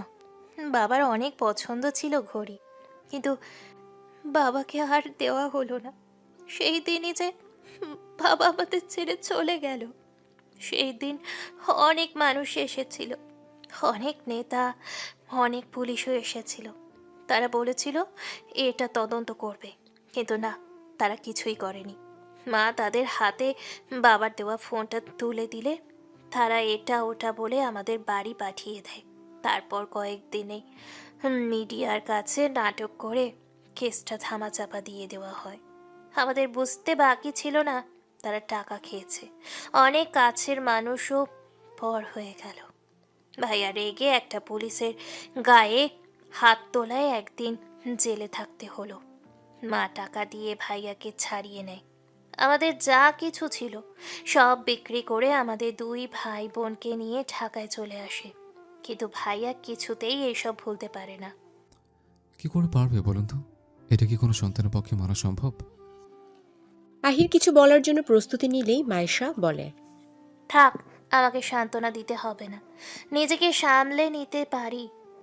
প্রতিউত্তরে আহির আর কিছু বলে না। মায়েশা আবার বলতে শুরু করে, জানেন, আমি আমার বাবাকে এক মুহূর্তের জন্য ভুলতে পারি না। মনে হয় বাবা সব সময় আমার আশেপাশে আছে। বুকের বাম পাশে খুব করে লাগে যখন প্রাণ খুলে বাবা ডাকতে পারি না। বাবা অনুপস্থিতিটা আজও মেনে নিতে পারছি না। সেই জায়গাটা আজও শূন্য। সত্যি ভুলতে কষ্ট হয় যখন দেখি কেউ তার বাবাকে নিয়ে ঘুরতে গেছে। বাবা এটা দিয়েছেন, ওটা দিয়েছেন, অন্যের বাবার ভালোবাসা, শাসন, অনুপ্রেরণা দেখলে নিজেকে অনেক অসহায় মনে হয়। মনে হয়, ইস, যদি আমার বাবা বেঁচে থাকতেন। বাবার অভাববোধটা সবসময় অনুভব করি। মায়েশা এবার কান্না করে ফেলে বলতে বলতে। আহির কিছু না বলে মায়েশাকে কিছুটা সময় দেয়। কোনো প্রশ্ন না করে চুপচাপ থাকে। কিছুটা সময় নিয়ে মায়েশা আবার বলতে শুরু করে, আপনি এখন হয়তো ভাবছেন বাবার কথা বলছি, মায়ের কথা কেন বলছি না, তাই তো? উনি কোথায়? উনিও কি? না, বেঁচে আছে, তবে কোথায় জানি না। মানে কোথায় আছে জানেন না? না। বিষয়টা বুঝলাম না। মানসিক হাসপাতালে নিয়ে রেখে আসা ছিল শেষ দেখা। কিন্তু আপনার ভাই তো বলল আপনি ছাড়া আর কেউ নেই। ভাইয়া ভাবে মাও হয়তো আর বেঁচে নেই, তবে আমি বিশ্বাস করি মা বেঁচে আছে। একদিন আমাদের কাছে ফিরে আসবে। কথাই বলে না, বিশ্বাসে মেলায় বস্তু, একদিন সত্যি ফিরবে, দেখবেন। কি হয়েছিল আপনার মায়ের সাথে? ভাইয়া ঢাকায় এসেও থামেনি, ওদের বিরুদ্ধে প্রমাণ জোগাড় করতে থাকে। বিষয়টা মা জানতো না। আমি ছোট হলেও ভাইয়া আমাকে বলেছিল বাবার অপরাধীদের শাস্তি দিতে হবে, নইলে বাবার আত্মার শান্তি হবে না। ছোট হলেও কথাগুলো আমার মস্তিষ্কে গেঁথে যায়। ভাইয়া আমার নিষেধ করেছিল কাউকে বলতে, এমনকি মাকেও। বছর 5 আগের ঘটনা। আমি তখন এইচএসসি দিব সবে। কয়েকদিন পরেই আমার পরীক্ষা। ভাইয়া লুকিয়ে অনেক প্রমাণ জোগাড় করে থানায় নিয়ে যায়। ভেবেছিল এখানকার পুলিশরা সাহায্য করবে, কিন্তু কি করেছিল জানেন? কি? অন্যদিকে পরের দিনই পিহুকে নিয়ে বাড়ি চলে এসেছে পিহুর বাবা মা। আরফান রহমান মনে মনে ভয় পেলেও প্রকাশ করছে না। আহিরের মায়ের কান্না এখনও থামেনি। আহিরের মা বাড়ি ফিরে সব কথা ফুলমতিকে বললে সব দোষ পিহুকে দেয়। এক মুহূর্ত দেরি না করে পিহুদের বাড়ি যায় আহিরের মাকে নিয়ে। সবাই বসে পিহুকে সান্ত্বনা দিচ্ছিল। সবাই বলছিল আহির ফিরে আসবে, কাজে গেছে। আরফান রহমানও তাই বোঝাচ্ছে, কিন্তু পিহু ও কান্না করে যাচ্ছে। এই মুহূর্তে ফুলমতি এসে পিহুর সামনে দাঁড়ায়, পিহুকে উদ্দেশ্য করে। তুই আমার নাতিকে আটকাইতে পারলি না? এতদিন কোনো খবর নেই, তাই একবারও জানানোর প্রয়োজন মনে করলি না? আসলে পর কখনো আপন হয় না। সবাই চমকে উঠে ফুলমতির কথা শুনে। পিহু অবাক চোখে তাকিয়ে আছে। সে বুঝতেই পারছে না এই কথার অর্থ কি। আহিরের মা পিহুর উপর রেগে থাকলেও তার শাশুড়ি যে এমন কথা বলবে ভাবতে পারেনি। আরফান রহমান আর আহান রহমান ফুলমতিকে থামানোর অনেক চেষ্টা করে, কিন্তু তিনি থামার নামই নিচ্ছিল না। আরফান রহমান আহিরের মায়ের উপর রেগে যায় ফুলমতিকে এখানে নিয়ে আসায়। ফুলমতিকে কোনো মতে বের করে নিয়ে যাচ্ছিল, এমন সময় পিহু বলে উঠে, দাঁড়াও, পর কখনো আপন হয় না মানে? আমি কি তোমাদের আপন নই? ফুলমতি না তাকিয়েই উত্তর দেয় না। পিহু দৌড়ে তার মায়ের কাছে যায়। মা, দিদুন কি বলছে এসব? আমি তো কিছুই বুঝতে পারছি না। পিহুকে অন্য রুমে নিয়ে যাওয়ার চেষ্টা করলেও সে যায় না। খবর পেয়ে অনিমা আর অর্পাও চলে এসেছে। অনিমার সম্পত্তির লোভ থাকলেও ভাইয়ের ছেলে মেয়েদের সে ভালোবাসে। এমন খবর পেয়ে সে আর রাগ করে থাকতে পারেনি, চলে এসেছে। কিন্তু মায়ের কথা শুনে দরজার সামনে দাঁড়িয়ে পড়ে। অর্পা দৌড়ে এসে পিহুকে জড়িয়ে ধরে কান্না শুরু করে দেয়।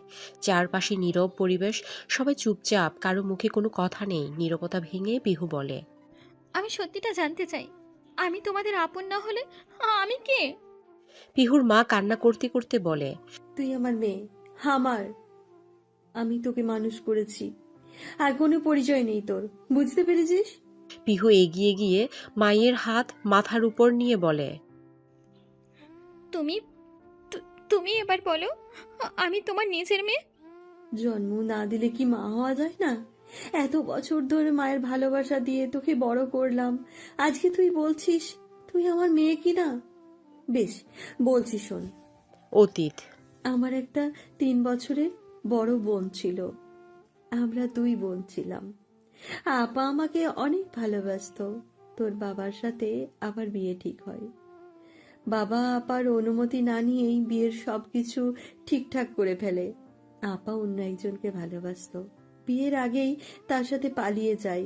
বাবার মান সম্মান বাঁচাতে আমার সাথে বিয়ে দিয়ে দেয়। প্রথমে আমিও রাজি হইনি। বাবা অসুস্থ হয়ে পড়ায় রাজি হয়ে যায়। তোর দিদুনও অনেক ঝামেলা করেছিল। এই বাড়িতে সে ছেলের বিয়ে দেবে না বলেছিল, কিন্তু তোর বাবা আমাদের পরিবারের কথা ভেবে আমাকে বিয়ে করতে রাজি হয়ে যায়। তোর বাবা খুব ভালো একজন মানুষ। তাকে পেয়ে বিয়ের পরে আর আমার মনে হয়নি আমার জোর করে বিয়ে দিয়েছে। প্রথম প্রথম শাশুড়ি মা আমাকেও মেনে নেয়নি, কিন্তু তোর বাবার জন্য কিছু বলতে পারেনি। ভালোই চলছিল দিনগুলো। শাশুড়ি হঠাৎ অসুস্থ হয়ে পড়ায় আমাকে বলে নাতি নাতনির মুখ দেখে তিনি মরতে চায়। বাড়িতে তখন আহির আর আবির ছোট। বিহানের বাবা ছোট হওয়ায় তখনও বিয়ে করেনি। আসলে তখন বিয়ে করতে চাননি। 1.5 বছর অনেক চেষ্টার পরেও আমার কোনো সন্তান হয় না। একদিন তোর বাবাকে নিয়ে আমি ডক্টরের কাছে গেলাম। কিছু পরীক্ষা দিয়ে বাড়ি ফিরে আসি। রিপোর্টগুলো আসে 3 দিন পর। সেগুলোর থেকে জানতে পারি আমি কখনো মা হতে পারবো না। আমি অনেক ভেঙে পড়ি। তোর দিদুন বিষয়টা জানতে পারলে আমাকে বাড়ির থেকে চলে যেতে বলে। আরো বলে ছেলেকে ভালো মেয়ে দেখে বিয়ে দিবে। তখন তোর বাবা ব্যাংকে চাকরি করত। ট্রান্সফার নিয়ে আমরা ঢাকায় চলে আসি। আমার চিকিৎসা শুরু করে। একদিন ডক্টরের কাছে থেকে ফিরছিলাম, হঠাৎ রাস্তায় আপাকে দেখে চমকে উঠি। 2 বছর পরে আপাকে দেখলাম। আপার সামনে গিয়ে দাঁড়াতেই জড়িয়ে ধরে কান্না করে দেয়। কেমন আছিস বোন? আলহামদুলিল্লাহ আপা, তুমি কেমন আছো? আমাদের কথা কি একবারও মনে পড়েনি? মনে তো সবসময় পড়ে রে বোন। তা কয় মাস? আপা একটু লজ্জা লজ্জা ভাব নিয়ে বলে, 7 মাস ডাক্তারের কাছে গিয়েছিলাম চেক আপ করাতে। আপা আমাকে জোর করে তার বাসায় নিয়ে যায়। আমার কথাগুলো আপাকে বলতেই আপা বলে, বোন কাঁদিস না, আমার মেয়ে কি তোর মেয়ে না? আমার মেয়েকেই তোকে দিয়ে দেব। আপা আমাকে অনেক ভালোবাসতো। এভাবেই আমাদের মধ্যে সব ঠিক হয়ে যায়। আপাকে একসময় একা থাকে বলে আমরা আমাদের বাসায় নিয়ে আসি। দুলাভাইও অনেক ভালো মানুষ, খুব সহজেই আমাদের সাথে মিশে গেলেন। এভাবেই আমাদের 2 বোনের জীবন কাটছিল। আমি নিজের কষ্টের কথা ভুলেই গেছিলাম। সারাদিন আপাকে নিয়ে ব্যস্ত থাকতাম। হঠাৎ একদিন রাতে আপা বাথরুমে পড়ে যায়। তার চিৎকারে আমি দৌড়ে যাই। অবস্থা খুব খারাপ হয়ে যায়। সেই দিন দুলাভাই বাসায় ছিল না। আমি আপার কাছে রাতে থাকতে চাই, কিন্তু সে থাকতে দিতে চায় না। তবু আমি জোর করে তার কাছে ছিলাম, কিন্তু আমাকে না ডেকে একাই বাথরুমে যাই। তারপর আমি আর তোর বাবা মিলে আপাকে হসপিটালে নিয়ে যাই। ডক্টর রক্ত জোগাড় করতে বলে। তোর বাবার রক্তের গ্রুপ সেম হওয়াতে বাহিরে যেতে হয়নি, সে নিজেই সব রক্ত দেয়। 3 ঘন্টা পরে নার্স একটা ফুলের মতো বাচ্চাকে নিয়ে বাহিরে আসে, আমার কোলে তোকে তুলে দেয়। কতটা আনন্দ হচ্ছিল বলে বোঝানো যাবে না। হঠাৎ আপার মনে হলো আপা ঠিক আছে তো। নার্সকে তৎক্ষণাৎ জিজ্ঞাসা করলাম, আমার আপা কেমন আছে, সেন্স ফিরেছে? নার্স আমার কথাই উত্তর না দিয়ে শুধু তাকিয়েছিল। এর মধ্যে ডক্টর চলে আসলো। আমি ডক্টরের কাছে এগিয়ে গিয়ে জিজ্ঞাসা করলাম, ডক্টর আমার আপা? দুঃখিত, অনেক চেষ্টার পরেও আপনার আপাকে আমরা বাঁচাতে পারিনি। ওনার অতিরিক্ত রক্তক্ষরণ হয়েছিল।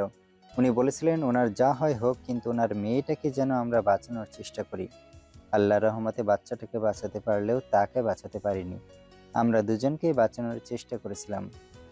এতটুকু বলে ডক্টর চলে গেল। কাল রাত থেকে দুলাভাইয়ের খবর পাচ্ছিলাম না। অনেকবার কল করার পরেও একই কথা বলছিল, আপনার ডায়ালকৃত নাম্বারটি এই মুহূর্তে সংযোগ দেওয়া সম্ভব হচ্ছে না। আমি আর তোর বাবা বুঝতেই পারছিলাম না এখন কি করব। দুলাভাইয়ের জন্য একদিন অপেক্ষা করি।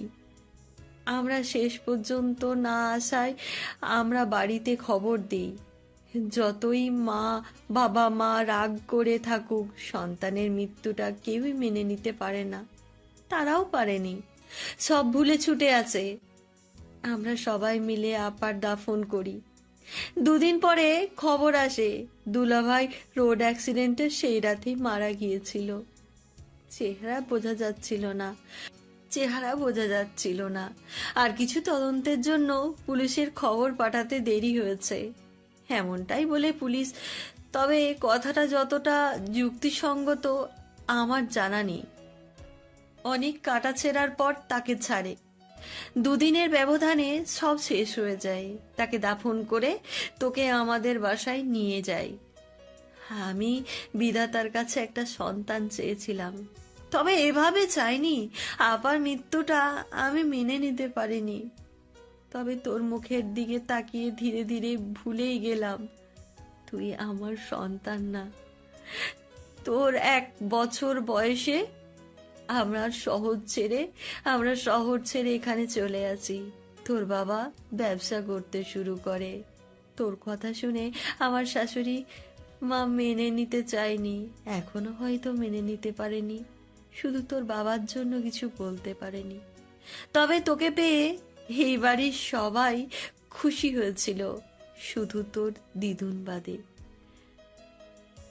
কেন তিনি মেনে নেননি আমার জানা নেই। তুই আমার আপার সন্তান।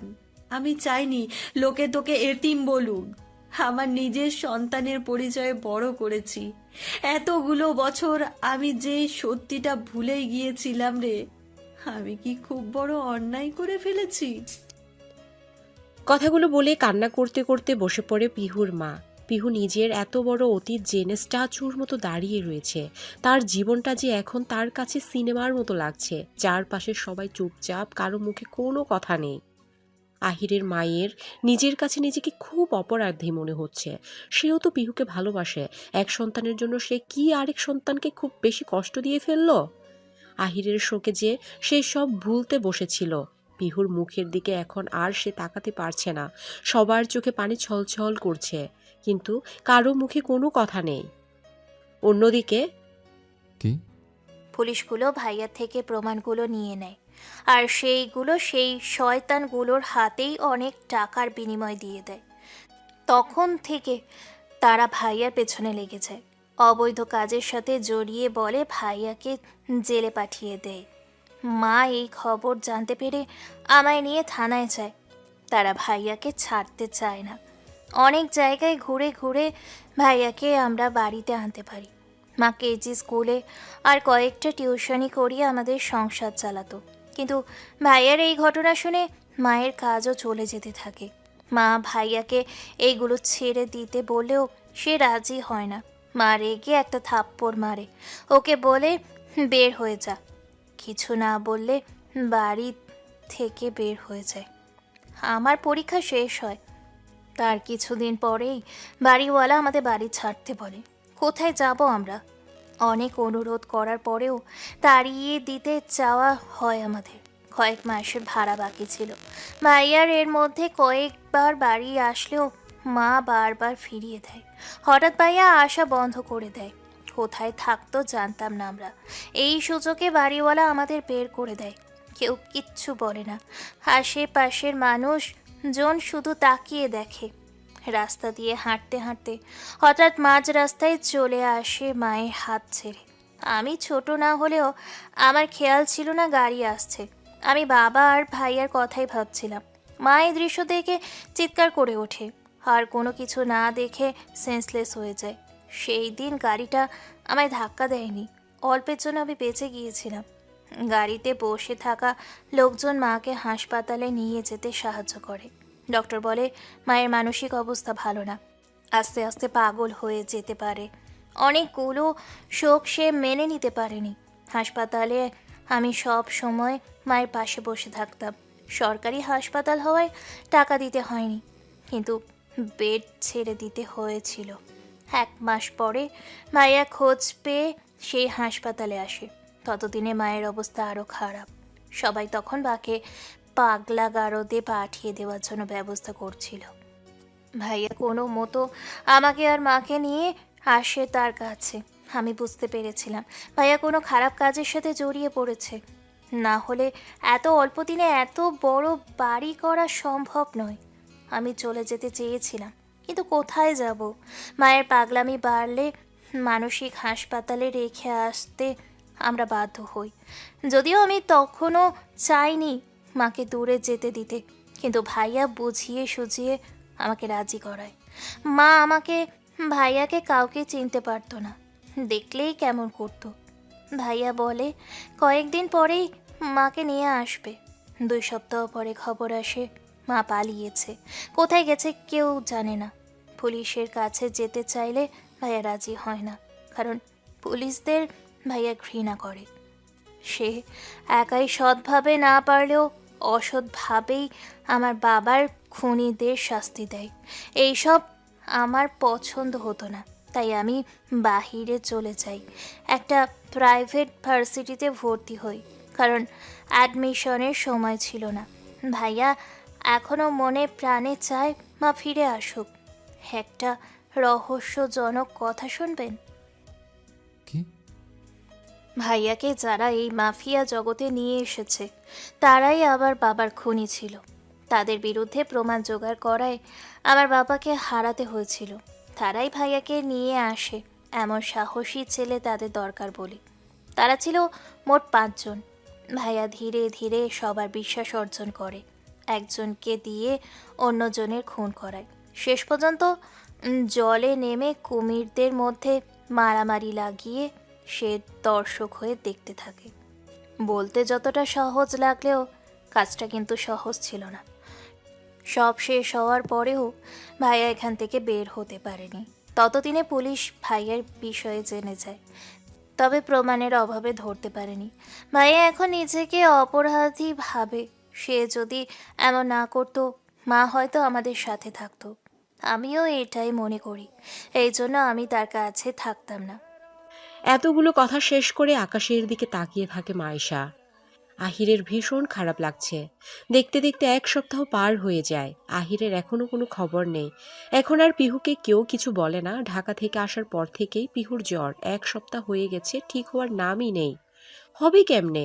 পিহু যে ওষুধ মুখেই তুলে না। সবাই খুব টেনশনে আছে। অন্যদিকে আহির প্রমাণ সংগ্রহ করলেও সে চায় না মায়ানকে ধরিয়ে দিতে, কারণ মায়েশা একা হয়ে যাবে। তার যে আর কেউ নেই এই পৃথিবীতে। কিন্তু সে আর থাকতে পারছে না এখানে, তাকে যেতে হবে পিহুর কাছে। তার মন বলছে তার পিহু ভালো নেই। আহির ব্যালকনিতে দাঁড়িয়ে আকাশের দিকে তাকিয়ে বলতে থাকে, তোর মনে আছে পিহু, ছোটবেলায় তোর একবার ভীষণ জ্বর এসেছিল। সে অবস্থাতেই তুই আমার কাছে বায়না ধরেছিলে আইসক্রিম খাবে। আমি কোনো মতেই কিনে দিতে রাজি হইনি। তখন তো কি বলেছিল মনে আছে? আহির ভাই, আমাকে তাড়াতাড়ি আইসক্রিম কিনে দে, নইলে কিন্তু খুব বিপদ হয়ে যাবে। কেন, কি বিপদ? আমাকে মারামারি ছাড়াতে যেতেই হবে, কিন্তু এখন তো আমার জ্বর। আইসক্রিম না খেলে তো জ্বর ঠিক হবে না, আর ঠিক না হলে আমি যেতেও পারবো না। কি বলছিস? কার মারামারি লাগছে? চাঁদ মামা আর সূর্য মামার। মানে? আরে আহির ভাই, তুই তো কিছুই জানিস না। আমি বলছি, তুই শোন। মেঘের দেশে তারার মেলা হচ্ছে। সেই মেলা দেখতে গিয়েছিল চাঁদ মামা আর সূর্য মামা। সেখানে গিয়ে তাদের মধ্যে ঝগড়া লেগে যায়, আর ঝগড়া থেকে মারামারি লেগে যায়। তাদের ঝামেলা থামানোর জন্য তাদের রানীকে খবর পাঠিয়েছে। আমি আইসক্রিমের জন্য যেতে পারছি না, এখন তাড়াতাড়ি কিনে এনে দে, আমাকে যেতে হবে। এমন কথা তোর পক্ষে বলা সম্ভব রে পিহু? ভাবলেও অবাক লাগে, সে ছোট্ট পিহুটা এখন আমার বউ। এতক্ষণ দরজায় দাঁড়িয়ে এসব শুনছিল মাইশা। আহির আজকে দরজা লক করতে ভুলে গিয়েছিল, তবে আহির যে বিবাহিত এটা সে জানতো না। জানলে কখনোই আহিরকে এখানে নিয়ে আসতে বলতো না। আপনি বিবাহিত? হঠাৎ কারো কণ্ঠে চমকে উঠে আহির। মাইশাকে দেখে শান্তভাবেই উত্তর দেয়। হঠাৎ গুলির শব্দে দুজনেই চমকে উঠে। পুলিশ আহিরকে খুঁজতে খুঁজতে এখান পর্যন্ত পৌঁছে গেছে। মায়ান দৌড়ে এসে মাইশা আর আহিরকে নিয়ে পালানোর জন্য, কিন্তু আহির তাদের দুজনকে চলে যেতে বলে। মায়ান আহিরকে রেখে যেতে চায় না, কিন্তু মাইশার যতই কষ্ট হোক সে চায় না কারো ঘর ভাঙতে। তাই মায়ানকে বলে, উনি আমাদের সাথে গেলে আমি যাব না। মায়ান বাধ্য হয়ে মাইশাকে নিয়ে পালাতে থাকে। আহির অবশ্য তাদের পালাতে সাহায্য করেছে। আহির এত বড় সুযোগ হাতছাড়া করবে মায়ান ভাবতে পারেনি। যাওয়ার আগে আহির তাকে একটাই কথা বলেছে, সব পুলিশ কিন্তু খারাপ হয় না। আশা করব এখন থেকে ভালো হয়ে যাওয়ার চেষ্টা করবেন। উত্তরে মায়ান শান্ত চোখে তাকায়, আর মাইশা সে আর পিছু ফিরে তাকায়নি। আহির দেরি না করে বাড়ির উদ্দেশ্যে রওনা দেয়। সকালে ঘুম ভেঙে সামনে থাকা ব্যক্তিকে দেখে চমকে যায় পিহু। চিৎকার দিয়ে উঠে বাড়ির সবাই দৌড়ে আসে। বাড়ির সবার সকল অভিযোগ শুনে ভোর রাতে পিহুর পাশে এসে ঘুমিয়েছিল আহির। সকাল সকাল পিহুর চিৎকারের কারণ তার মাথায় ঢুকলো না। সবাই একসাথে জিজ্ঞেস করে, কি হয়েছে রে পিহু? ওখানে কেন, আপনি বুঝি আমাকে দেখে খুশি হননি? বাড়ির সবাই তাদের রেখে কিছু না বলে চলে যায়। তাদের এখন আলাদা সময় দেওয়া দরকার। তুই কখন এসেছিস? আবার তুই? যাই হোক, ভোরের দিকে। আমাকে ডাকিসনি কেন? যে কুম্ভকর্ণের মতো ঘুমাচ্ছিলি, ডাকতে ইচ্ছে করেনি। তোর কি আমার কথা একবারও মনে পড়েনি? তোর পরনে বুঝি? আচ্ছা বাদ দে, আইসক্রিম খাবি না? তারাদের রান্না বুঝি এবার খবর পাঠায়নি? পিহু এবার ইমোশনাল হয়ে যায়। আর সময় নষ্ট না করে আহিরকে জড়িয়ে ধরে কান্না করতে করতে বলে, তুই তুই আবার চলে যাবি না তো? মেলা তো হচ্ছে, তবে মেঘের দেশে নয়, আহিরের মনের দেশে। অবশেষে তার সংসার জীবন শুরু হতে চলেছে। সবাই মিলে এখন বেশ ভালো আছে। ফুলমতিও নিজের ভুল বুঝতে পেরেছে। সে আগের যুগের মানুষ। পিহুকে যখন এ বাড়িতে নিয়ে আসে তখন সে ভেবেছিল তার ছেলের যদি কোনো ক্ষতি হয়। জন্মের সময় বাবা মা মারা গেছে, এই মেয়ে তো শুভ নয়, এসব ভেবে উনি পিহুকে আপন করতে পারেনি। তবে এখন তার ভুলটা ভেঙেছে। 1 বছর পর আহির আর পিহুর দুষ্টু মিষ্টি সংসার সুখেই চলছে। তারা আবার শহরে চলে এসেছে। পিহু অনার্সে ভর্তি হয়েছে। আহিরের কাজও চলছে সমান তালে। ইদানিং পিহুর শরীরটা ভালো যাচ্ছে না, কিছু খেতে পারে না, বমি হয়, বের হয়ে যায়। আহির দুশ্চিন্তায় পড়ে যায়, ডক্টরের কাছে নিয়ে যেতে চায়, কিন্তু পিহু রাজি হয় না। তার মনে একটা সন্দেহ হয়। পিহু আজকে বিকালে জানতে পেরেছে তারা 2 জন থেকে 3 জন হতে চলেছে। আহির কখন বাড়ি আসবে, কখন সে কথাটা বলবে? সময় যেন যাচ্ছেই না। আহির কি খুব বেশি খুশি হবে? হঠাৎ পিহুর অপেক্ষার অবসান ঘটিয়ে কলিং বেল বেজে ওঠে। ধীরে ধীরে পিহু দরজার দিকে এগিয়ে যায়। দরজা খুলতেই আহির ভেতরে এসে জিজ্ঞেস করে, কি হয়েছে? এমন বড়সড় ঘুমটা দিয়েছো কেন? পিহুর হঠাৎ খুব লজ্জা লাগছিল, তাই দরজা খোলার আগে ঘুমটা দিয়েছিল। কি হলো, কিছু বলো। তুই মানে তুমি আমি কি? তুমি বাবা হতে চলেছ। কথাটা বলে এক দৌড়ে ভেতরে চলে যায়। আহির শক খাওয়ার মতো দাঁড়িয়ে রয়েছে। সে যা শুনল তা কি সত্যি? এখন থেকে তারা আর 2 জন নয়, 3 জন।